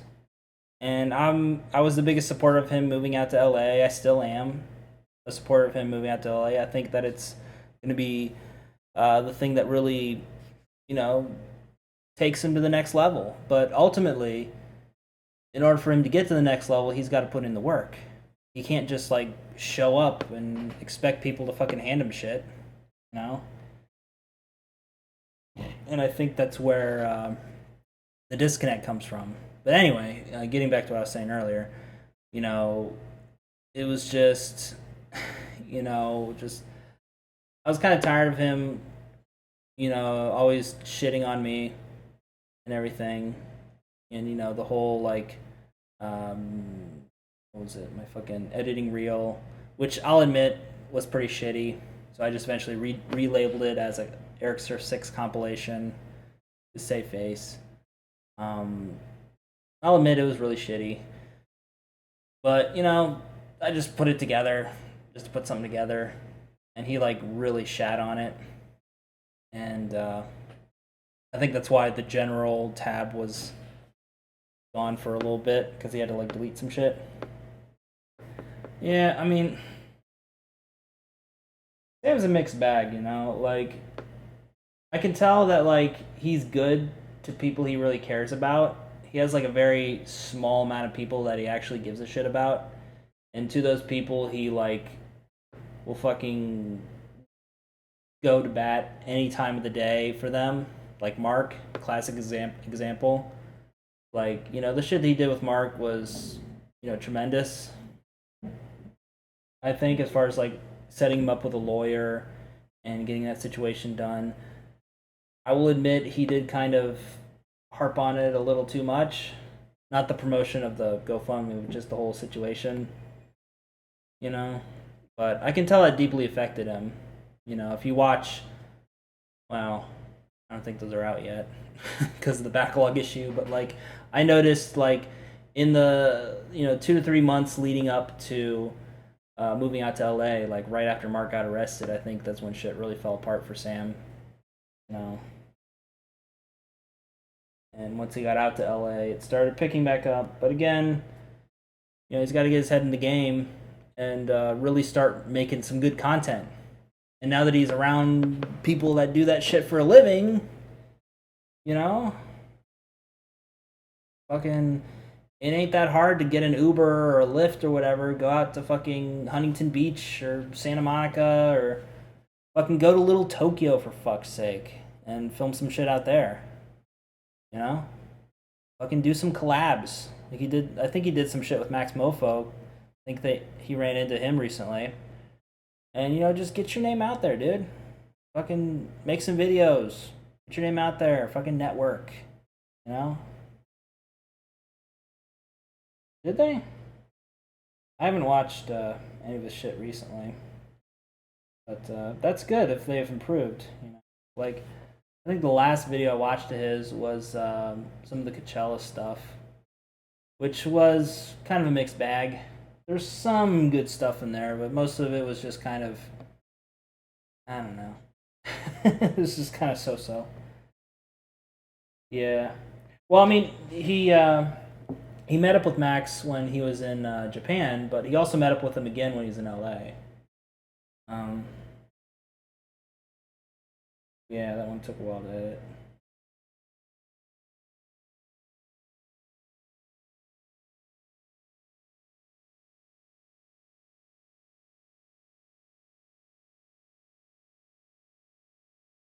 But yeah,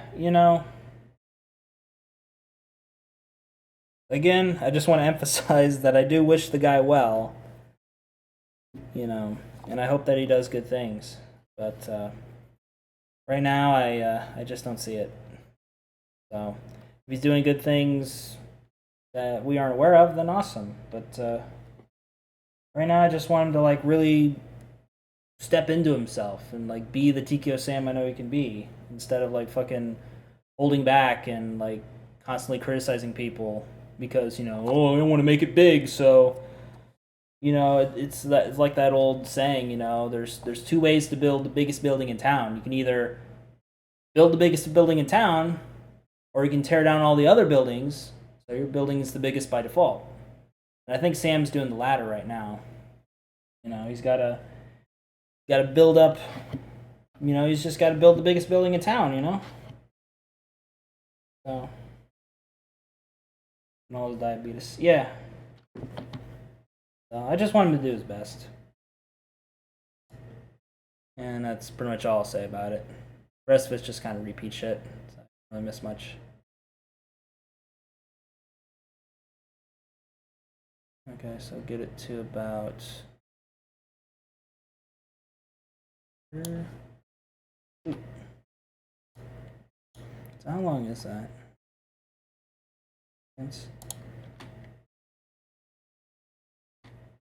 Okay, so what we'll do is get that the fuck up. 200%.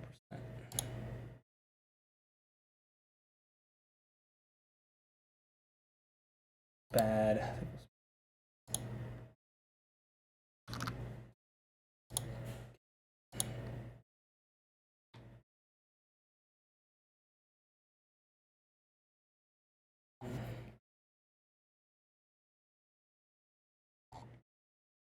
We'll just roll with that, I guess. And then turns. Might have to slow that down. So do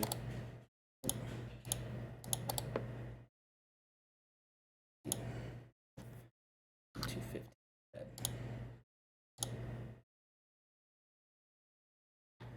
We'll just stick it to.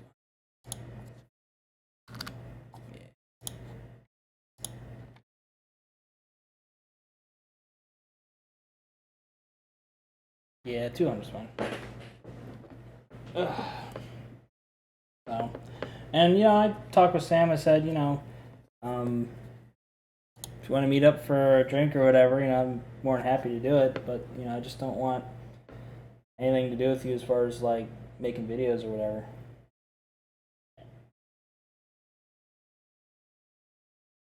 I'm with it.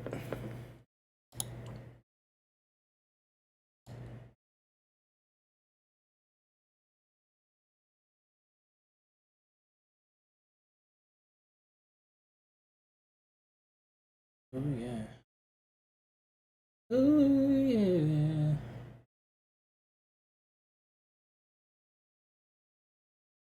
Okay, so that one just kind of approached beach. Could get like the nice little pan around. A little slow though, so I think we'll just get it to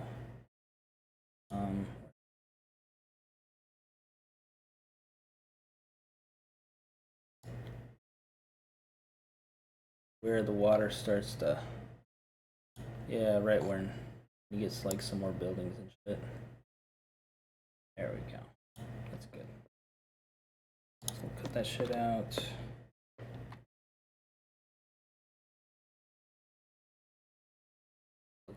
gets to So,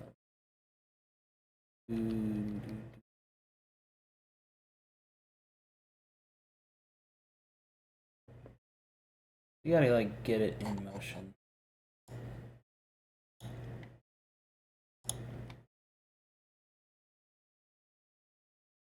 This is how long? 4 seconds? We can, or 4, yeah, 4 seconds.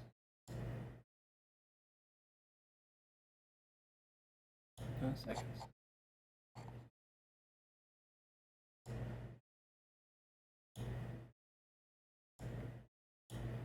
So I think we'll just do it.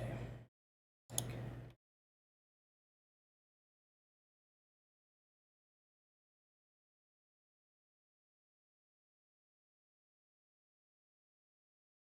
Probably trim that.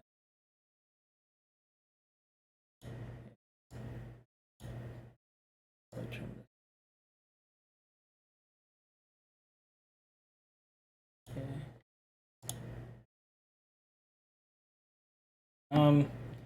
I'm thinking that, geez, all the matches. As far as the Money in the Bank winners, I think that they're really high on Andrade, so I really want Andrade to win, but I'm also thinking maybe Sami Zayn could pull one out because promo wise he's really been doing a lot and he hasn't really been put into a program yet. I'm thinking they're probably going to go with Sami Zayn, but they're also really high on Andrade. So, they might want to push him too, but I think right now they might go with Sami Zayn. So, for the men's Money in the Bank, going with Sami Zayn. Although if Andrade wins, I won't be sad at all. I'll actually be pretty okay with that. For the women's Money in the Bank, I don't know. Be nice if Nikki Cross won it, but she really doesn't have anything going on, as far as program wise. She just got, off the whole sanity thing, and she's like, trying to rebrand her character as something a bit more sane. So, I don't know. Actually, let me see what all the matches are, because I don't know all the Money in the Bank matches. 19. Card. Let's go down the card. Okay. Okay. So, men's Money in the Bank. Yeah. Definitely got to say Sami Zayn. Women's Money in the Bank.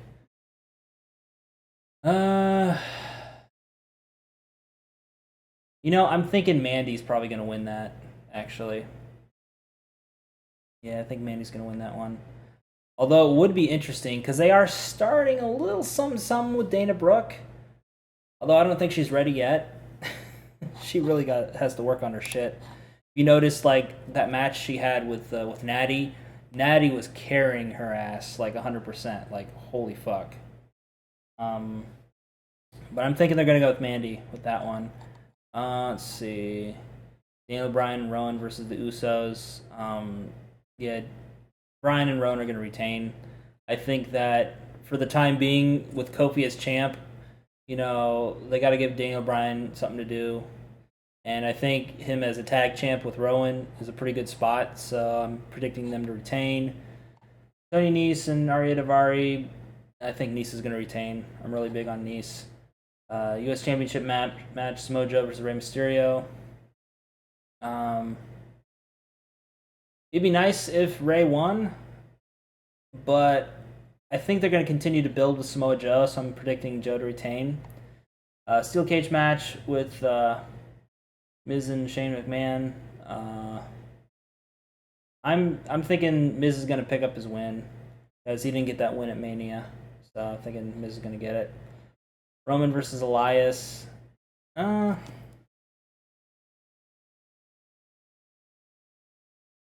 Yeah, it would be nice if Ricochet won the men's Money in the Bank, but I'm just kind of looking at the landscape as far as like what they're doing with people, and especially if you have someone from SmackDown win the women's Money in the Bank, it would make sense to have somebody from Raw win the Money in the Bank. And I think, well, Sammy's been playing both brands right now, but I see him more as a Raw guy than a SmackDown guy.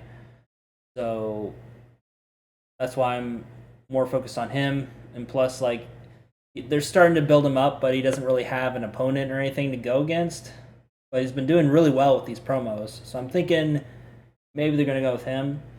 It would be really nice to see Drew McIntyre do something because I think they, before Mania, they were building him up as like the next big thing. But I think after Mania, he's cooled down a lot. Randy, he's just a veteran, probably there to, eat some bumps or something like that. Finn Balor, he's already Intercontinental Champion. He doesn't need it right now. Ricochet, again, I think, they're going to try to get him over in the match. Really, it'll be a nice showcase for Ricochet. Same with Ali. I think this is going to be a good showcase match for both of them, but they're not going to win. Baron Corbin is just a fucking anus. So, yeah, he's going nowhere near that thing. But I think, of the people that have a shot, I would say Andrade or Sami Zayn. But I'm picking Sami. I think he's going to be the one to win it. But Miz and Shane, like I said, Miz is going to pick up the win. Roman and Elias, I don't know. Like, I could see Roman just getting a clean win, but in order to build up Elias, I would have to say he's probably going to, like, eke out a win. Maybe through some kind of weird, interference or, some kind of dirty tactic. I think Elias is going to win that one. WWE Championship match: Kofi versus Owens. Both the KOs, Kofi and KO.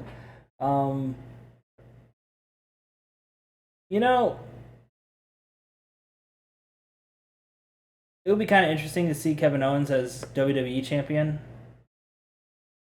I think he was WWE champion for a little bit. I know, no, he was Universal champion. He wasn't WWE champion. It would be kind of fun to see him get a run, but I think they want to ride on the Kofi Mania train a little bit longer. So I'm predicting Kofi to retain, barely, but I think he's going to retain. And like I said, Women's Money in the Bank, Mandy's clear winner, obviously. I don't really see anybody else credibly getting a shot. Dana Brooke, maybe. It's a very slight maybe. Because they are doing a little something with her, but very slight maybe. Nikki Cross, like I said, they're just building up her character, so it's way too soon for her to get that. So I'm picking Mandy. Men's Intercontinental or Men's Money in the Bank, we already went through that. SmackDown Women's Championship match. Wait, did I skip the... I did. Oh, the Becky stuff. That's weird. They put it in two different spots. I thought I skipped it. Okay, so as far as Becky goes, I've heard the Becky Two Belts merch is really doing well. So, I'm predicting her to retain because I think it's way too early for her to give up any of the belts right now. But I could also see a deal where maybe Charlotte ekes out a win and gets the SmackDown Championship, and then Becky just retains against Lacey Evans. But they do have a credible match because Lacey has really been doing well on promos, but from what the work I've seen her do on NXT wrestling wise, isn't really all that impressive. I mean, she's okay. She's not terrible, but I haven't seen anything in ring wise that really impresses me.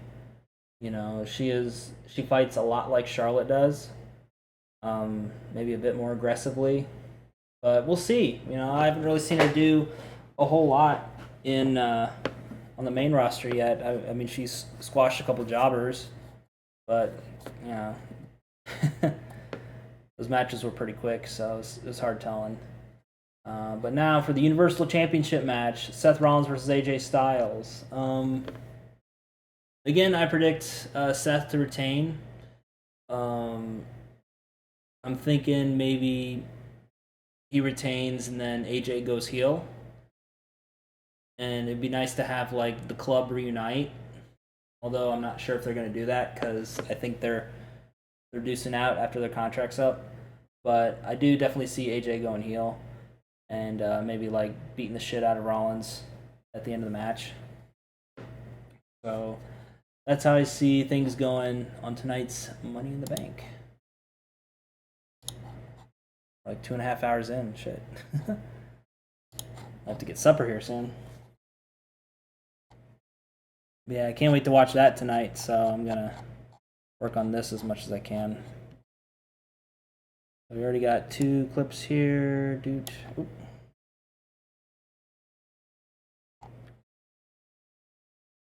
That's a pretty decent clip. Going, okay, where does he go from here?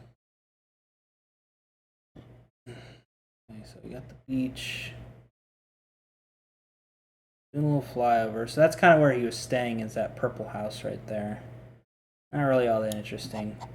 And don't worry, we'll color grade all this shit once we get the basic gist of it down.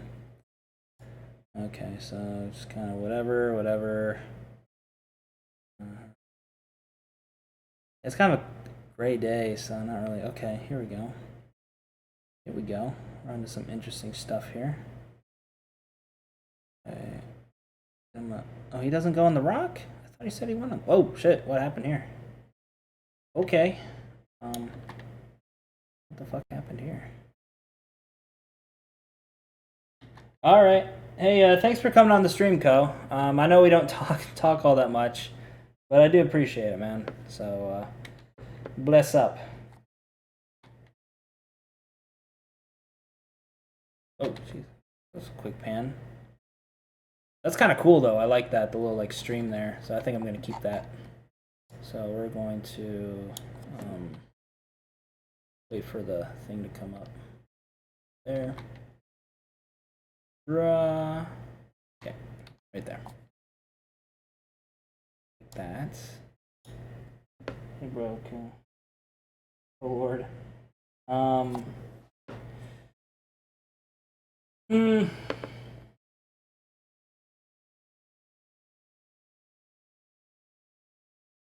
Well, I would say probably in that order, actually. You already had the order set up. Although, actually, no, I take that back. So, yeah. So we'll switch Charla and Asagi. Just saying.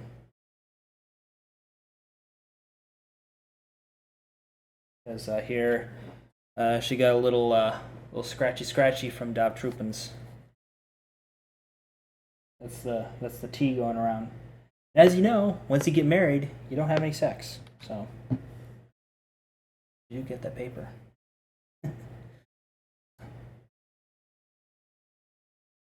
That's just hypothetical, of course. I think that they're all wonderful ladies, and wish them all the best. Again, just hypotheticals. I definitely got to use that footage, because that's some cool ass shit right there. Is that a boat? What the fuck is that? I don't know what the fuck that is. I think we'll just do that. This is just kind of whatever. I don't really give a shit about this shit, so. Oh. We'll just.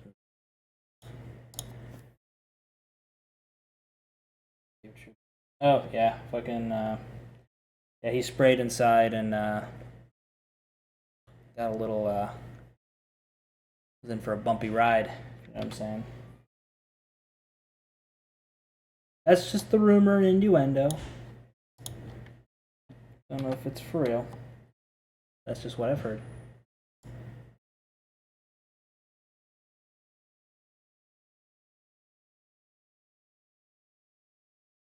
But regardless, I think Asagi is a wonderful, wonderful human being, and well, I'm not sure. I'm not sure if it's for real, but that's just what I've heard from Sam, like way back in the day. So, you know.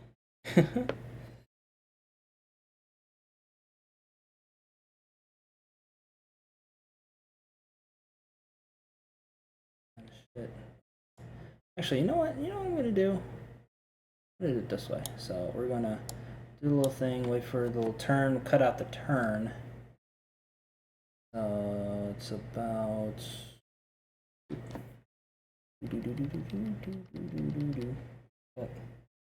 Oh yeah, for sure, dude. She is into fitness.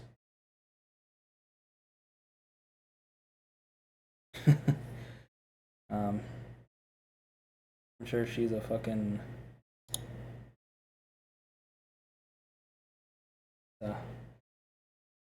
Is for busting in that hole by the shoulders of the cascade.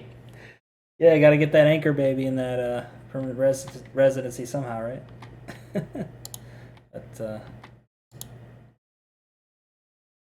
for real talk though, she's a wonderful lady, and she's a nice lady. I wish her all the best.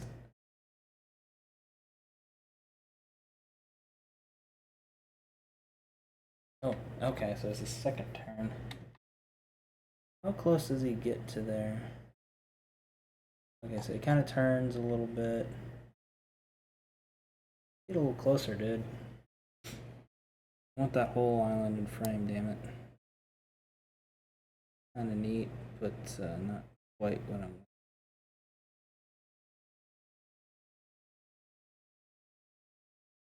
Get to the rock, right? Well, maybe I can figure it out. Little.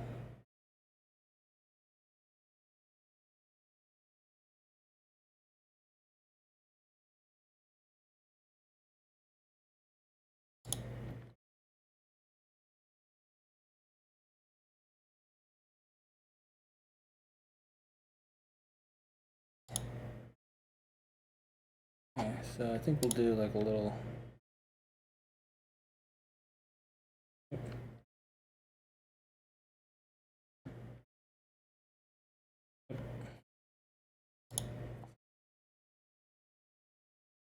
Yeah, shit.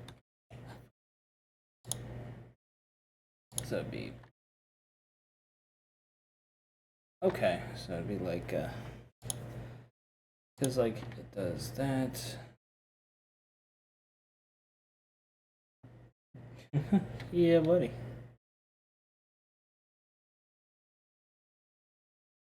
Turn.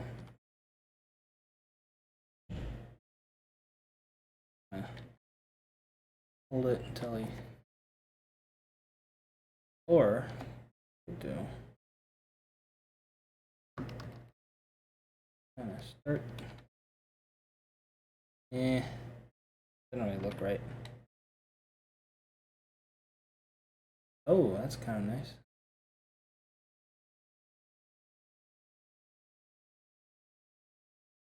Eh.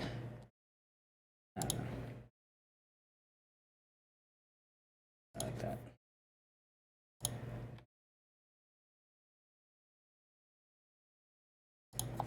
That's. That's good. Good.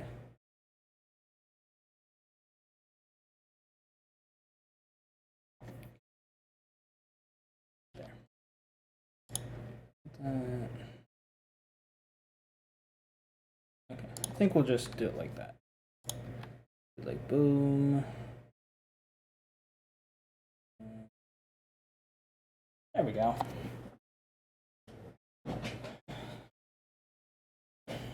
Okay. So I think what we'll do.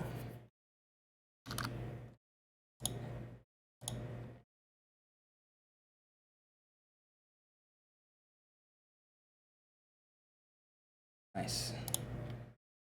And this one, this is just at normal ass speed. So I ain't gotta worry about it. And we got this. That's pretty cool. Thinking what we'll do is like this. And then what do we got here? And kind of looking at stuff and things. Okay. Not much more with that. We got a lot more drone footage to get through. Just kind of narrow that down. And this stuff was pretty neat. Oh, Jesus Christ. Okay, kind of zipping through. And, oh, he gets closer to the rock. Nice. How close does he get? Does he? I think he said he landed on it too. Ooh. Whoa. Hello.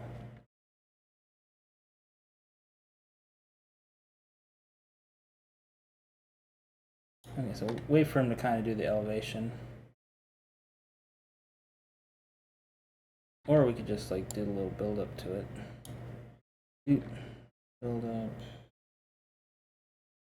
Wait for him to like start. Oh, shit. Okay, right. And let's see the order. Okay, going to the beach. I don't think that's too long.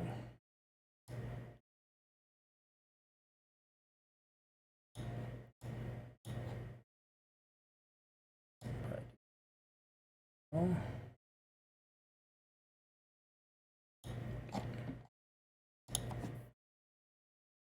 Be okay.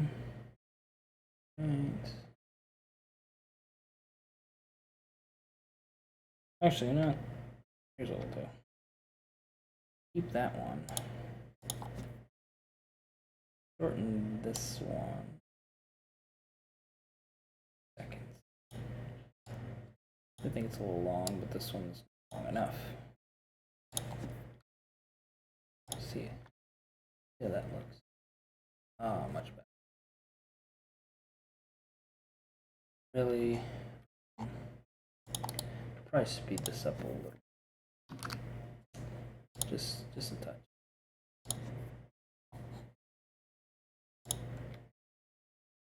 Okay. Right. Fine. Look how fast that shit's going, boy. Actually, you know what? No. Speed. Window, baby. We'll definitely narrow that down to 3. Fast. Normal. Probably do 1.5, so that here.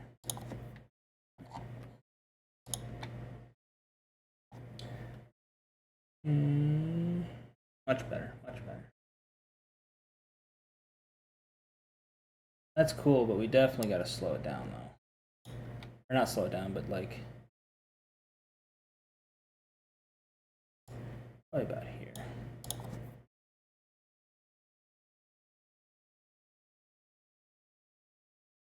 Like right there.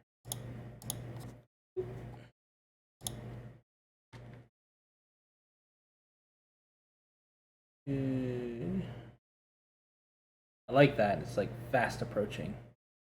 You get like this kind of slow down. I didn't like how it like kind of crept a little. I just do it. Mark maybe.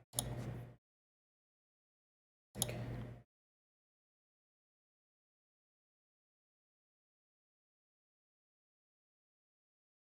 Yeah. Good. Good. We'll slow this down. There we go. Beautiful. This drone footage is looking fucking fantastic, actually.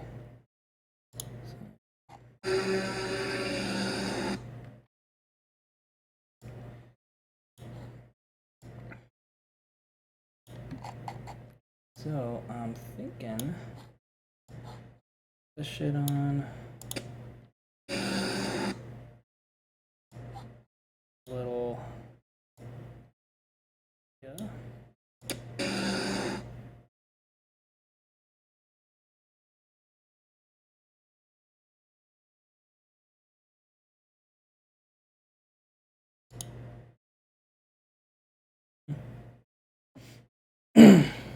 It'd be funny if I put the little cinematic bars on there, right? That'd be kind of cool. But I think this is fine enough.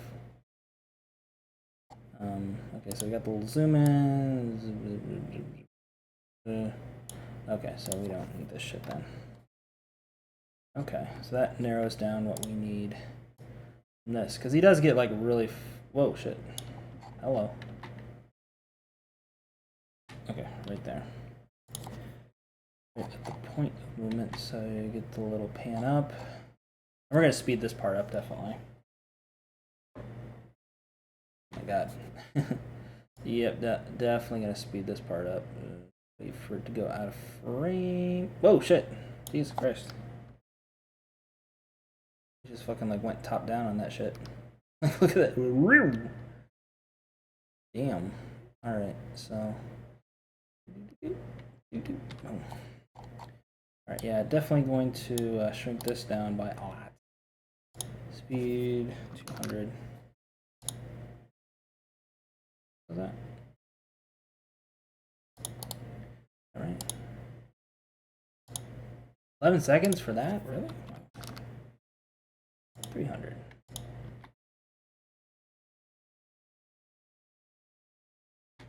Damn, it's still slow. Fuck's sakes.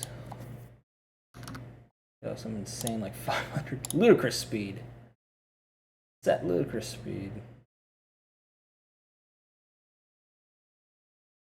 Yeah. That's better.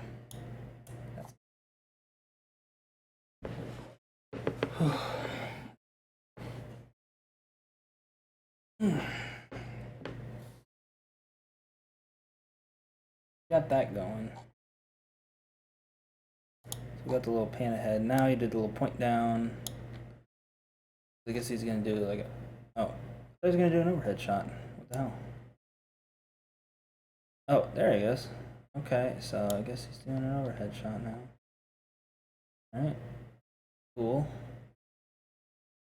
Good, let's get some... Whoa, shit. Alright. Good, good, good, good. Color grading looks fucking awesome. Damn. Should have followed through a little bit more. Be a fucking fantastic shot. Oh yeah. That's... Come on, dude. Okay. Like, thick and fast. Slow.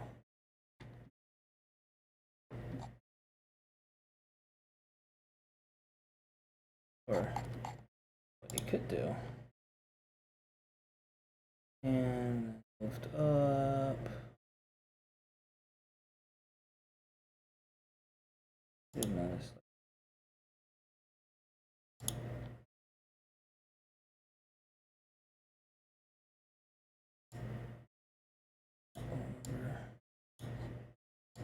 Let's see if that works.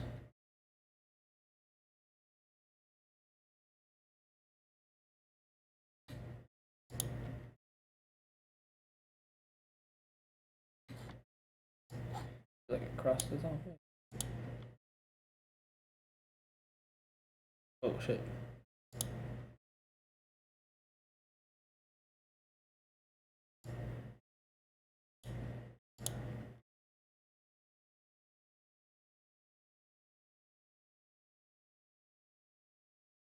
Get that going.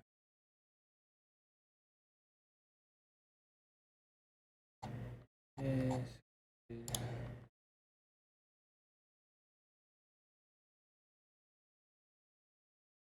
Oh. They kind of stopped there for a sec. Well, that's an easy enough fix. At least we get the full follow through. That's good. Where does it go? Okay. So we're gonna make this center thing still in the shot, so probably about there. Let's see. Come on.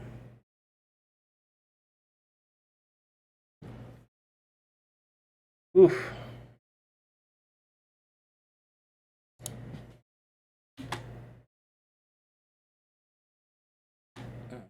Actually, yeah, we don't even need this part right here. Actually, we'll just do that. So. Yeah. Hell yeah. Speed it up just a skosh though. That's at 500, so we need a little bit of a come down. Okay, yeah, 200 is a little too. 50.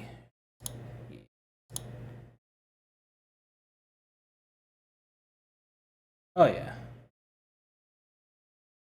Oh yeah, that's good. I have to trim it up just a. Yeah.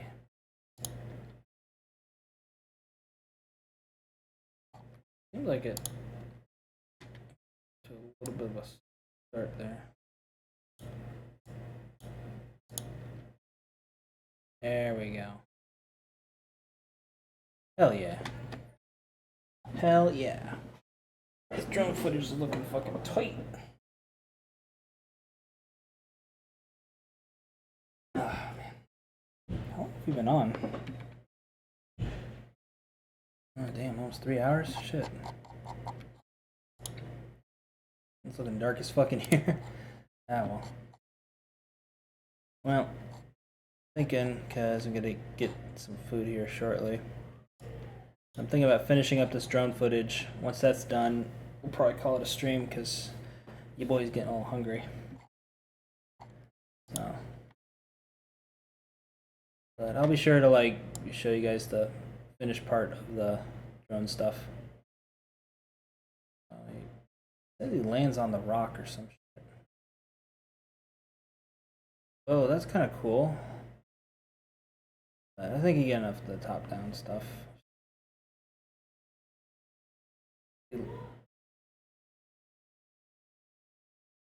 Eh. Well, I think we might actually use the little rotatey stuff. Gets in the center. Starts to rotate. Okay, so back.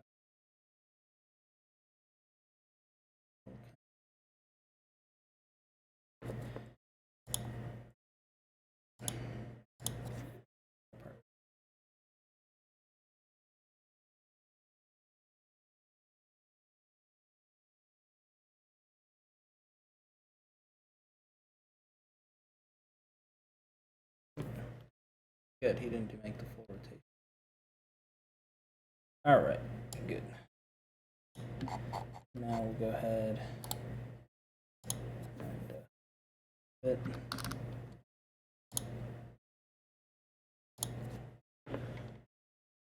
Right, pan up. That's a really, really fast shot. Do the overhead shot. A little fast. Right here.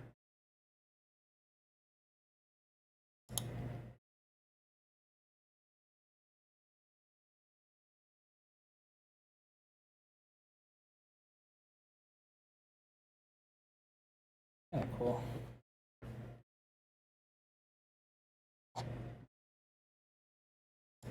Alright, cool. So we got all that stuff. Splashing rock. Yeah. Kind of cool, but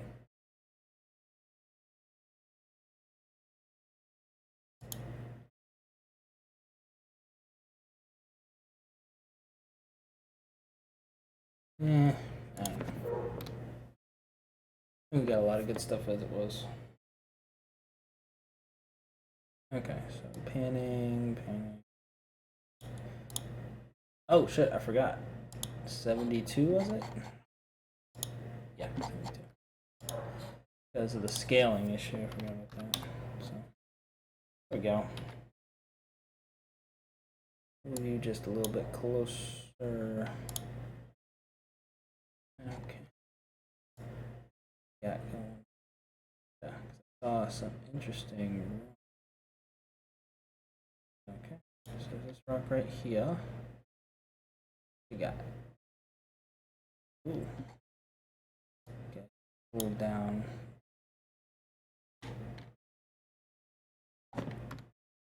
Up. Up.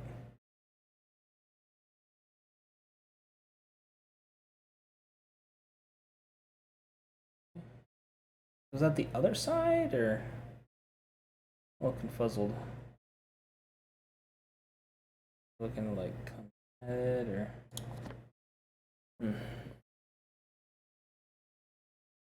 Here, plug it down. Okay, that's good. That's good. Yeah. So. Okay.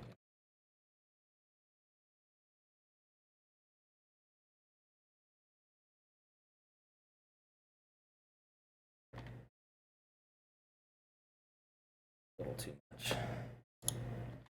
Wait till the little rocks. There we go. Okay. Then 8 seconds. Speed 200.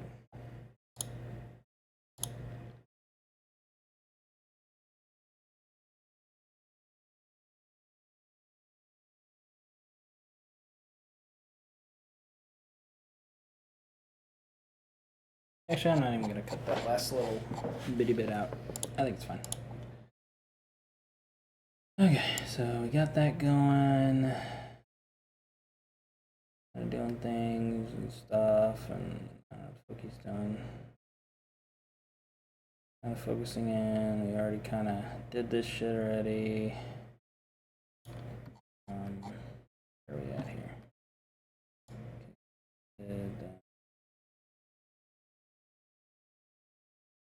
And we'll. Oh shit. Okay. And we'll just kind of. Whoa, hey there, hold there. Alright, so we'll wait for it to.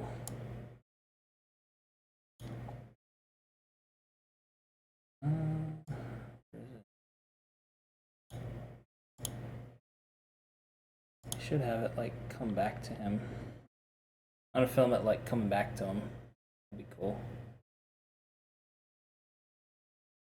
Oh, right there at the pier. Yeah. We'll film it coming back to him, and then I don't know what the fuck this shit is.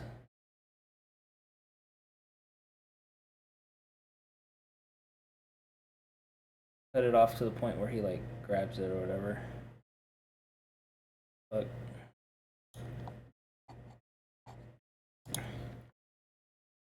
see how this footage plays out. Okay, so it's coming in.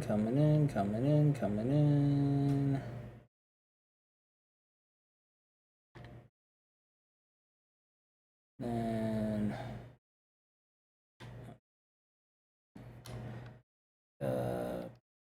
there. Wait for it to kind of drop down.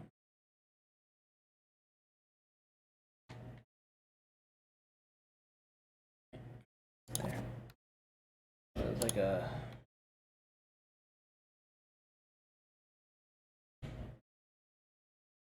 Oh, no, there it goes. Right there.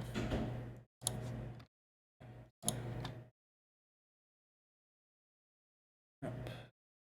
It. Drop down. Let it. Oh, because he's got it.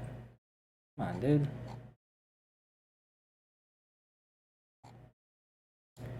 Alrighty.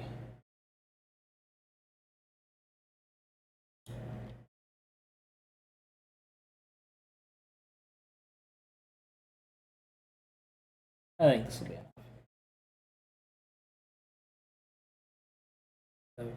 Oh, past him. Alrighty. Yeah, that's... Alright. Speed it up to 200.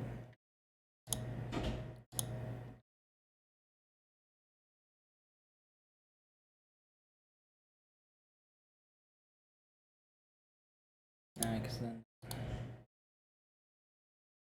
guess we'll go 50. Cut out some shit.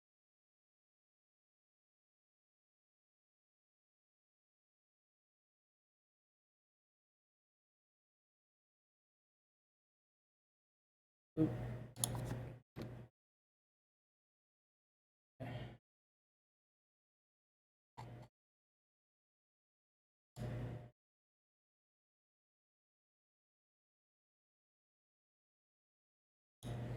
I feel like...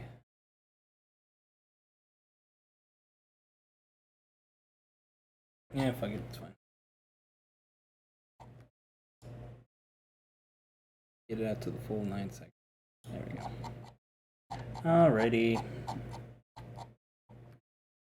And we'll just use this. And that's that for the drone footage, pretty much. Down.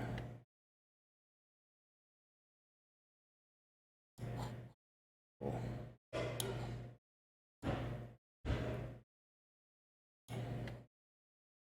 Looks something like this. And we'll color correct it, of course, but this is kind of how it is from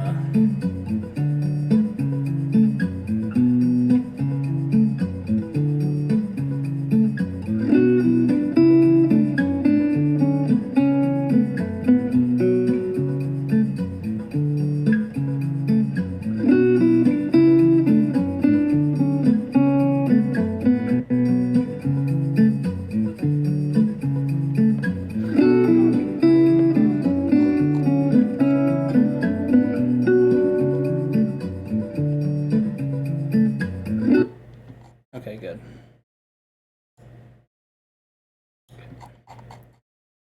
It'd be like...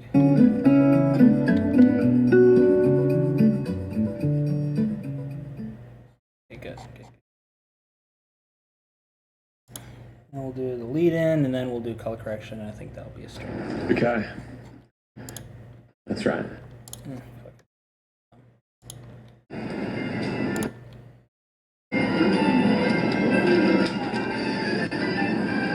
All right, I'm at the supermarket and looking for stuff for the get some snack. Okay.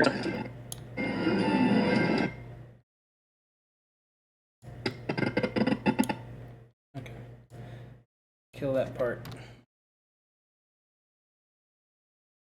We'll just kind of...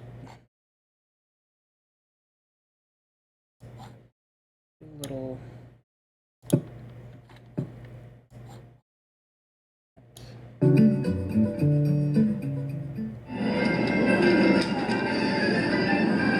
All right, I'm at the supermarket and looking for stuff for the get some snack packs, making a new batch. This is going to be a big batch, probably 25. A new batch.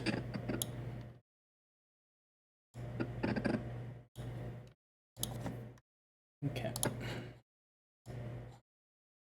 This is going to be a big batch, probably 25 of them. What's this? Pepsi J Cola, pink. Yeah, no thanks. Very gimmicky. But I like that. Really gimmicky. What are we gonna have?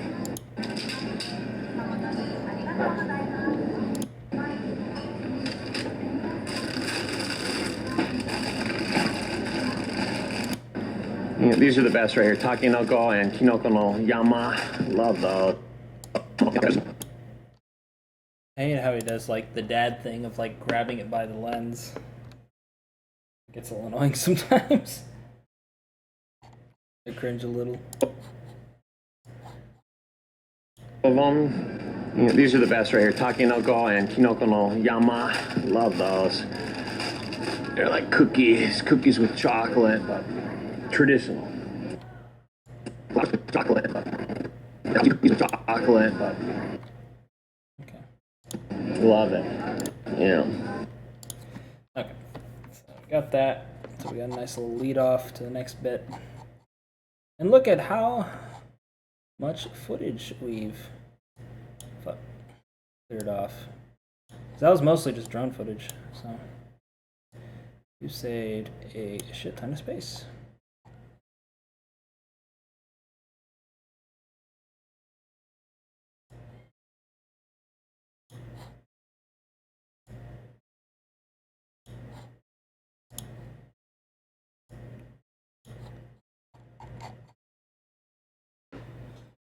Ooh, all right.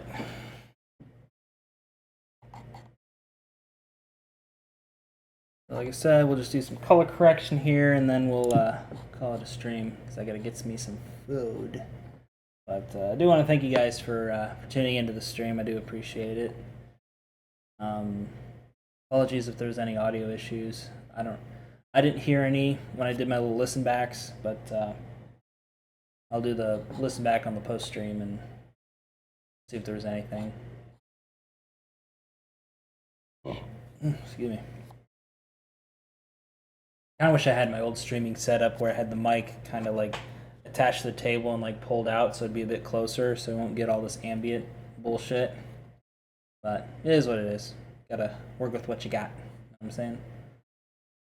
So, what we're gonna do, go into our project and get ourselves a new adjustment layer. Hey. Just slap that bad boy on.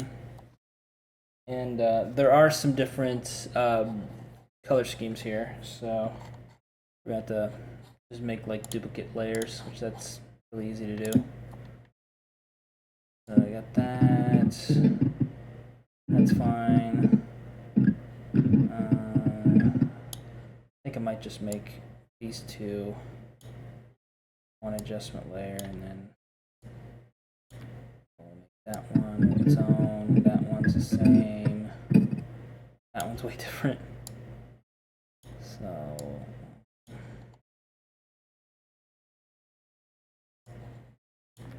this one's different. That's gonna be different. What I'm basically doing here is I'm getting adjustment layers for these little individual areas. So it'll save me some time. Normally I do this over, okay, yeah, definitely. I do this over like a single layer, or like over a bunch of different clips. But since this one has multiple, like different exposures and shit like that, I have to like split it up to compensate for that. So most is like 2 clips instead of each individual one. So save a little bit of time, I guess. But that one should be fine. It looks about the same, roughly.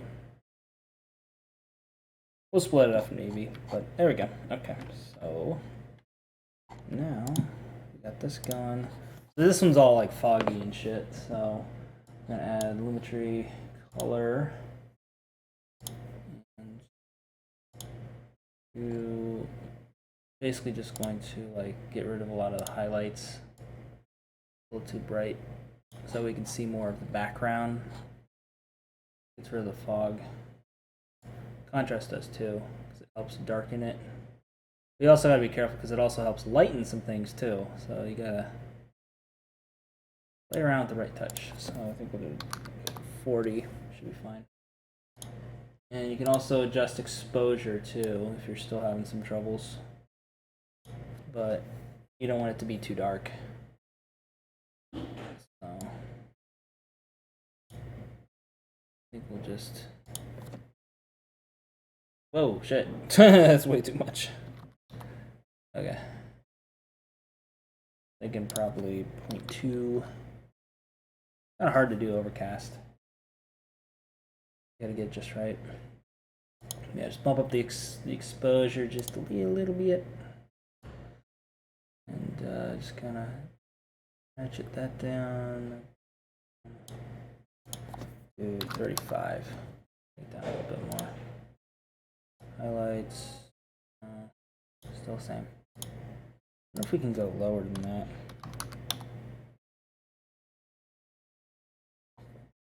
Do I notice anything? Still the same.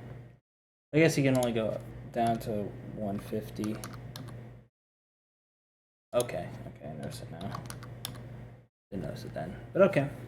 That works. That actually works out a lot better. So, gets rid of a lot of that fog and shit. So now we got shadows. I think we'll darken it a little bit just to give some more detail to things. Not a lot. Like -5 or -10. With -10. -10's fine. Whites. Obviously lower those because it's fucking fast as shit. You don't want it to look too gray. You gotta like dial it in. But -10. Blacks can't really do much about. Okay, can a little bit. But that's weird. It's like it's only for this like little area right here, and everything else is just kind of fucked. What the fuck? Weird. It's like that. What the fuck? Scale. Like scale it out, maybe.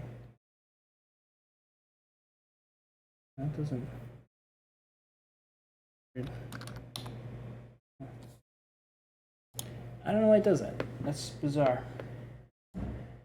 But I guess we'll just kind of keep it where it was to make things a bit more consistent. So, I don't know. That was bizarre. Never seen it do that before.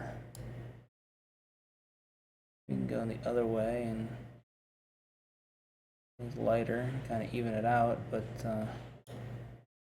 probably best not to fuck with it. So that's weird. Might be like something on the lens or. Then we'll up the saturation a little bit to get a lot of those deep tones. So 140. You don't want the beach to be saturated, just the water. It already looks good, so just a 30% boost. So it looks pretty good. Adjust the temperature of everything. So a little bit warm, but we can also kind of dial it back a bit just to get better tones of the white things. So dial that back. You can probably, well, because there's a lot of green, you can probably lower it. Just lower it a little bit. Make the green pop a bit more. Now that looks good.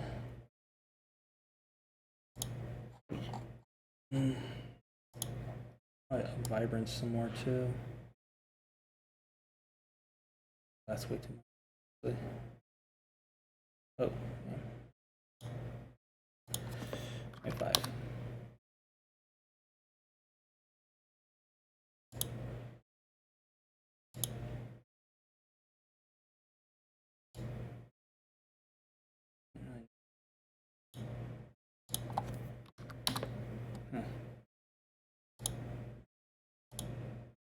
Okay, a little bit.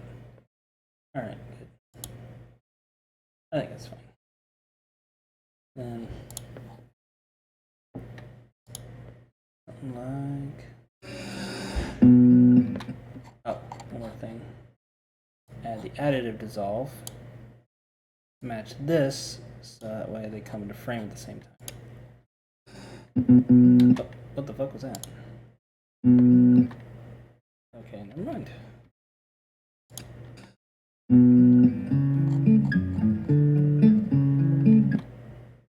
Okay, so this looks fine. That's a little dark, so we'll go ahead, chop that up. It's a little too blue looking. I might have to adjust the temperature a bit.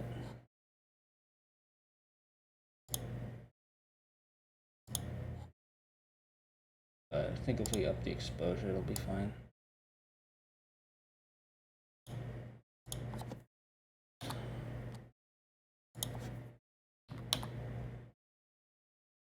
Nah, 5.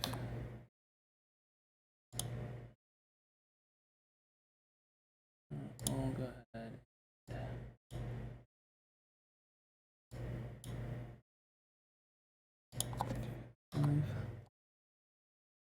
Or just at like 5 probably.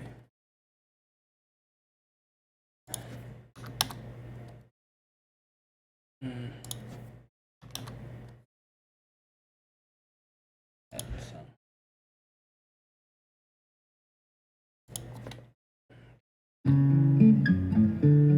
Oh yeah, that's much better. Okay. And then from here,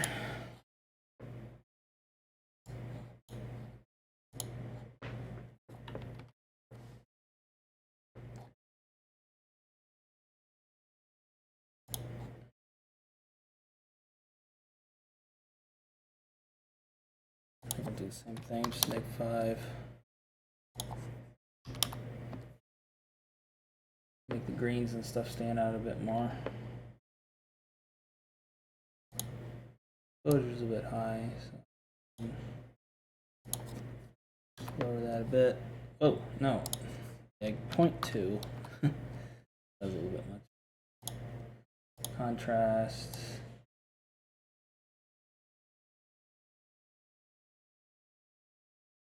Okay. 40. Highlights. Okay, that makes it look too stormy. The clouds are. So. 30. Shadows.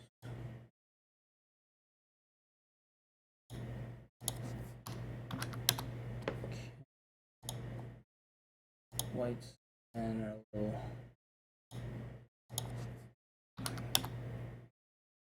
So much. 10.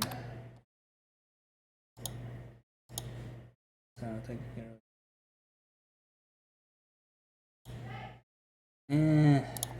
whatever. Just leave it be.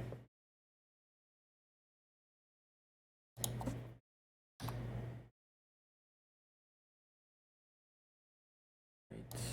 We'll go saturation 30. There we go. Good. Vibrance up by 25. And okay. So nice.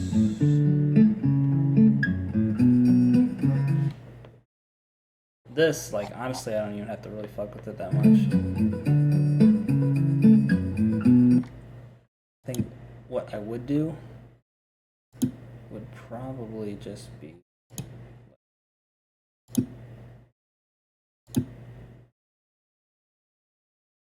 I'll probably pick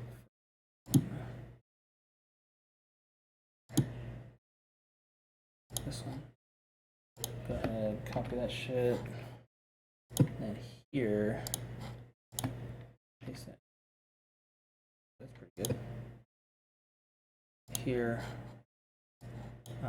color-wise, I ain't gonna fuck with it, but I am going to make the shadows a bit darker so that way the cracks. Ooh, ooh, yes.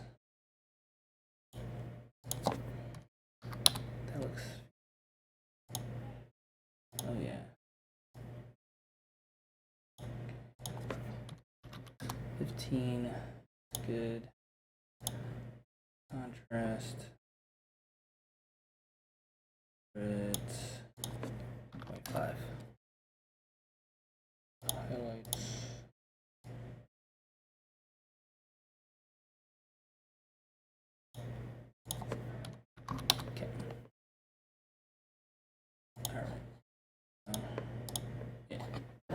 That way it makes the rock look more impressive, more detailed.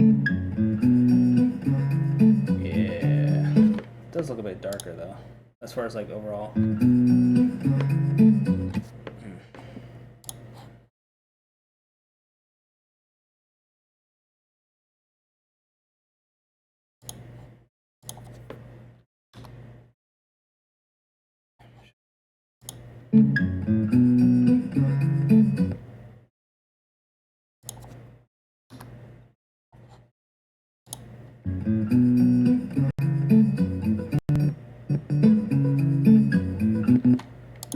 Okay, the exposure was a little much.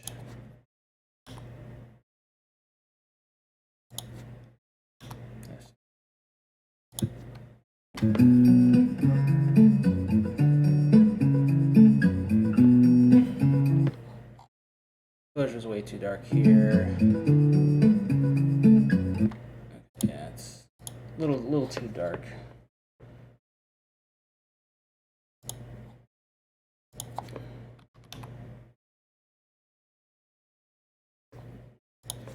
Maybe 0.2,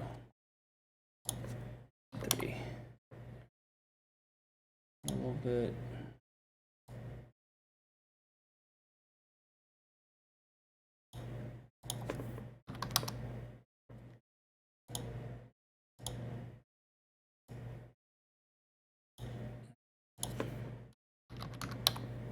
Like that.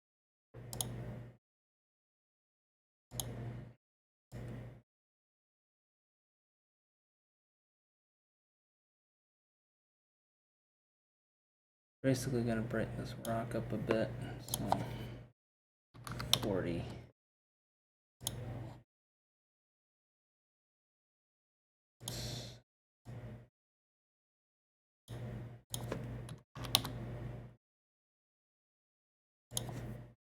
Yeah, keep them where they were. Pretty good.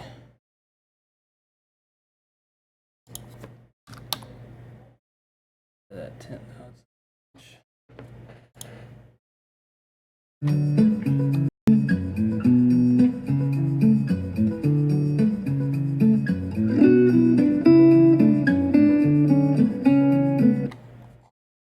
then here, what we'll do, say one thing,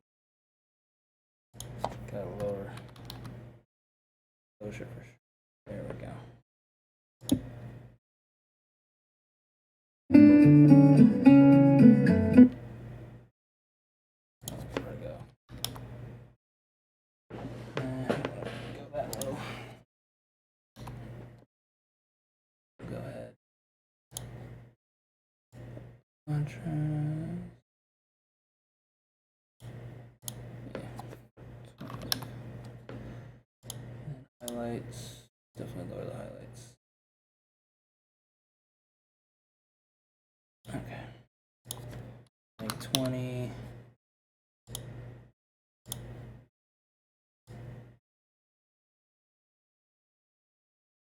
Ooh. Ooh, that looks good. Okay. 25.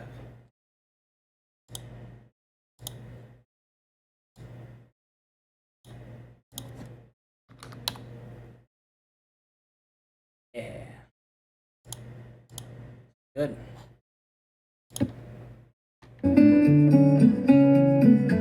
It's much more evenly covered.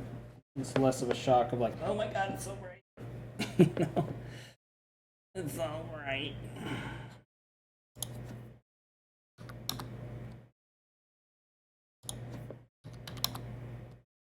There you go.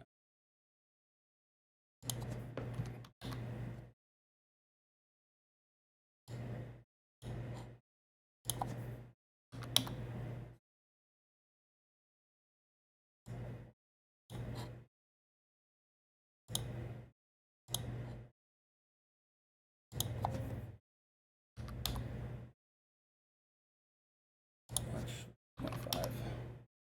There we go.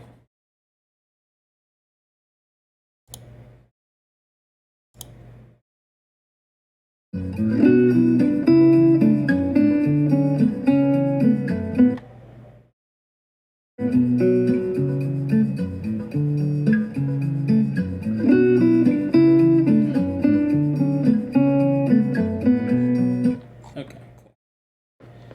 Alright, last little bit here. One.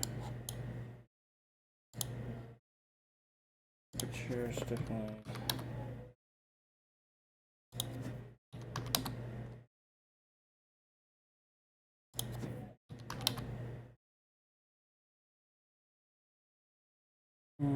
Definitely down that.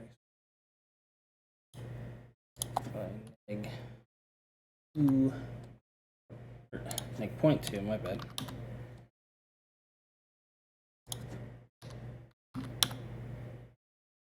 Three. 0.3.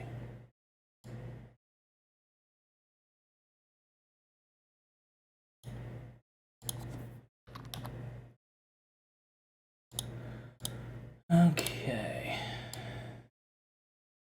Down too much. 5.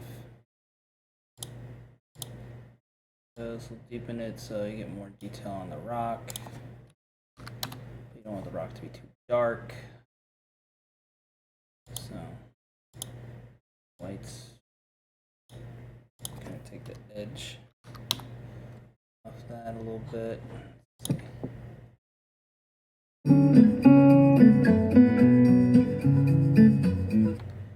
It's kind of dark though. Yeah.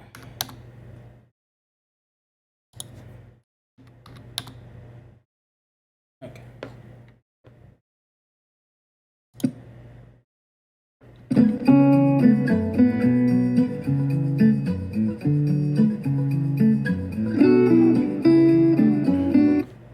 I didn't even put in saturation or nothing yet. Shit, son. Okay. 130. Nice. See the red's in the rock now. That's good. Vibrant, so put in 25.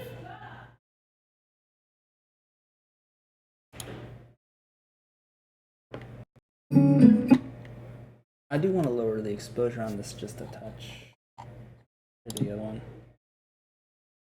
Actually, fuck.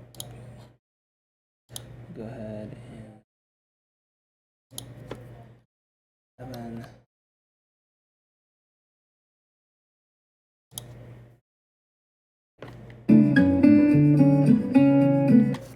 Might be 8.6.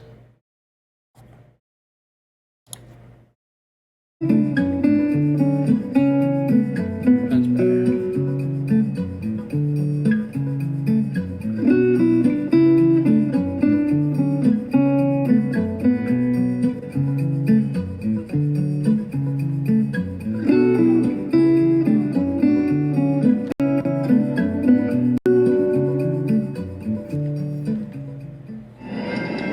Very nice. Here, put on a hard limit just to make sure it doesn't go over like 4. I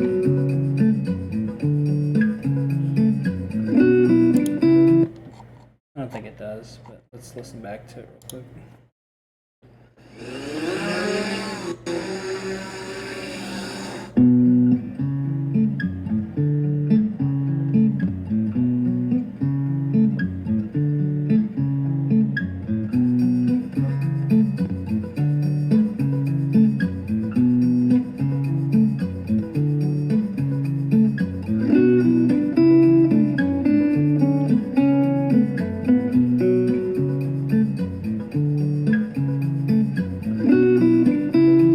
Sorry, it looks a little choppy there.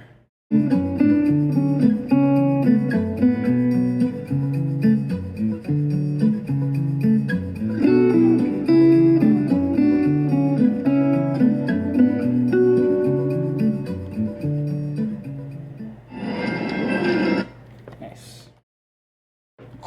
Looks good.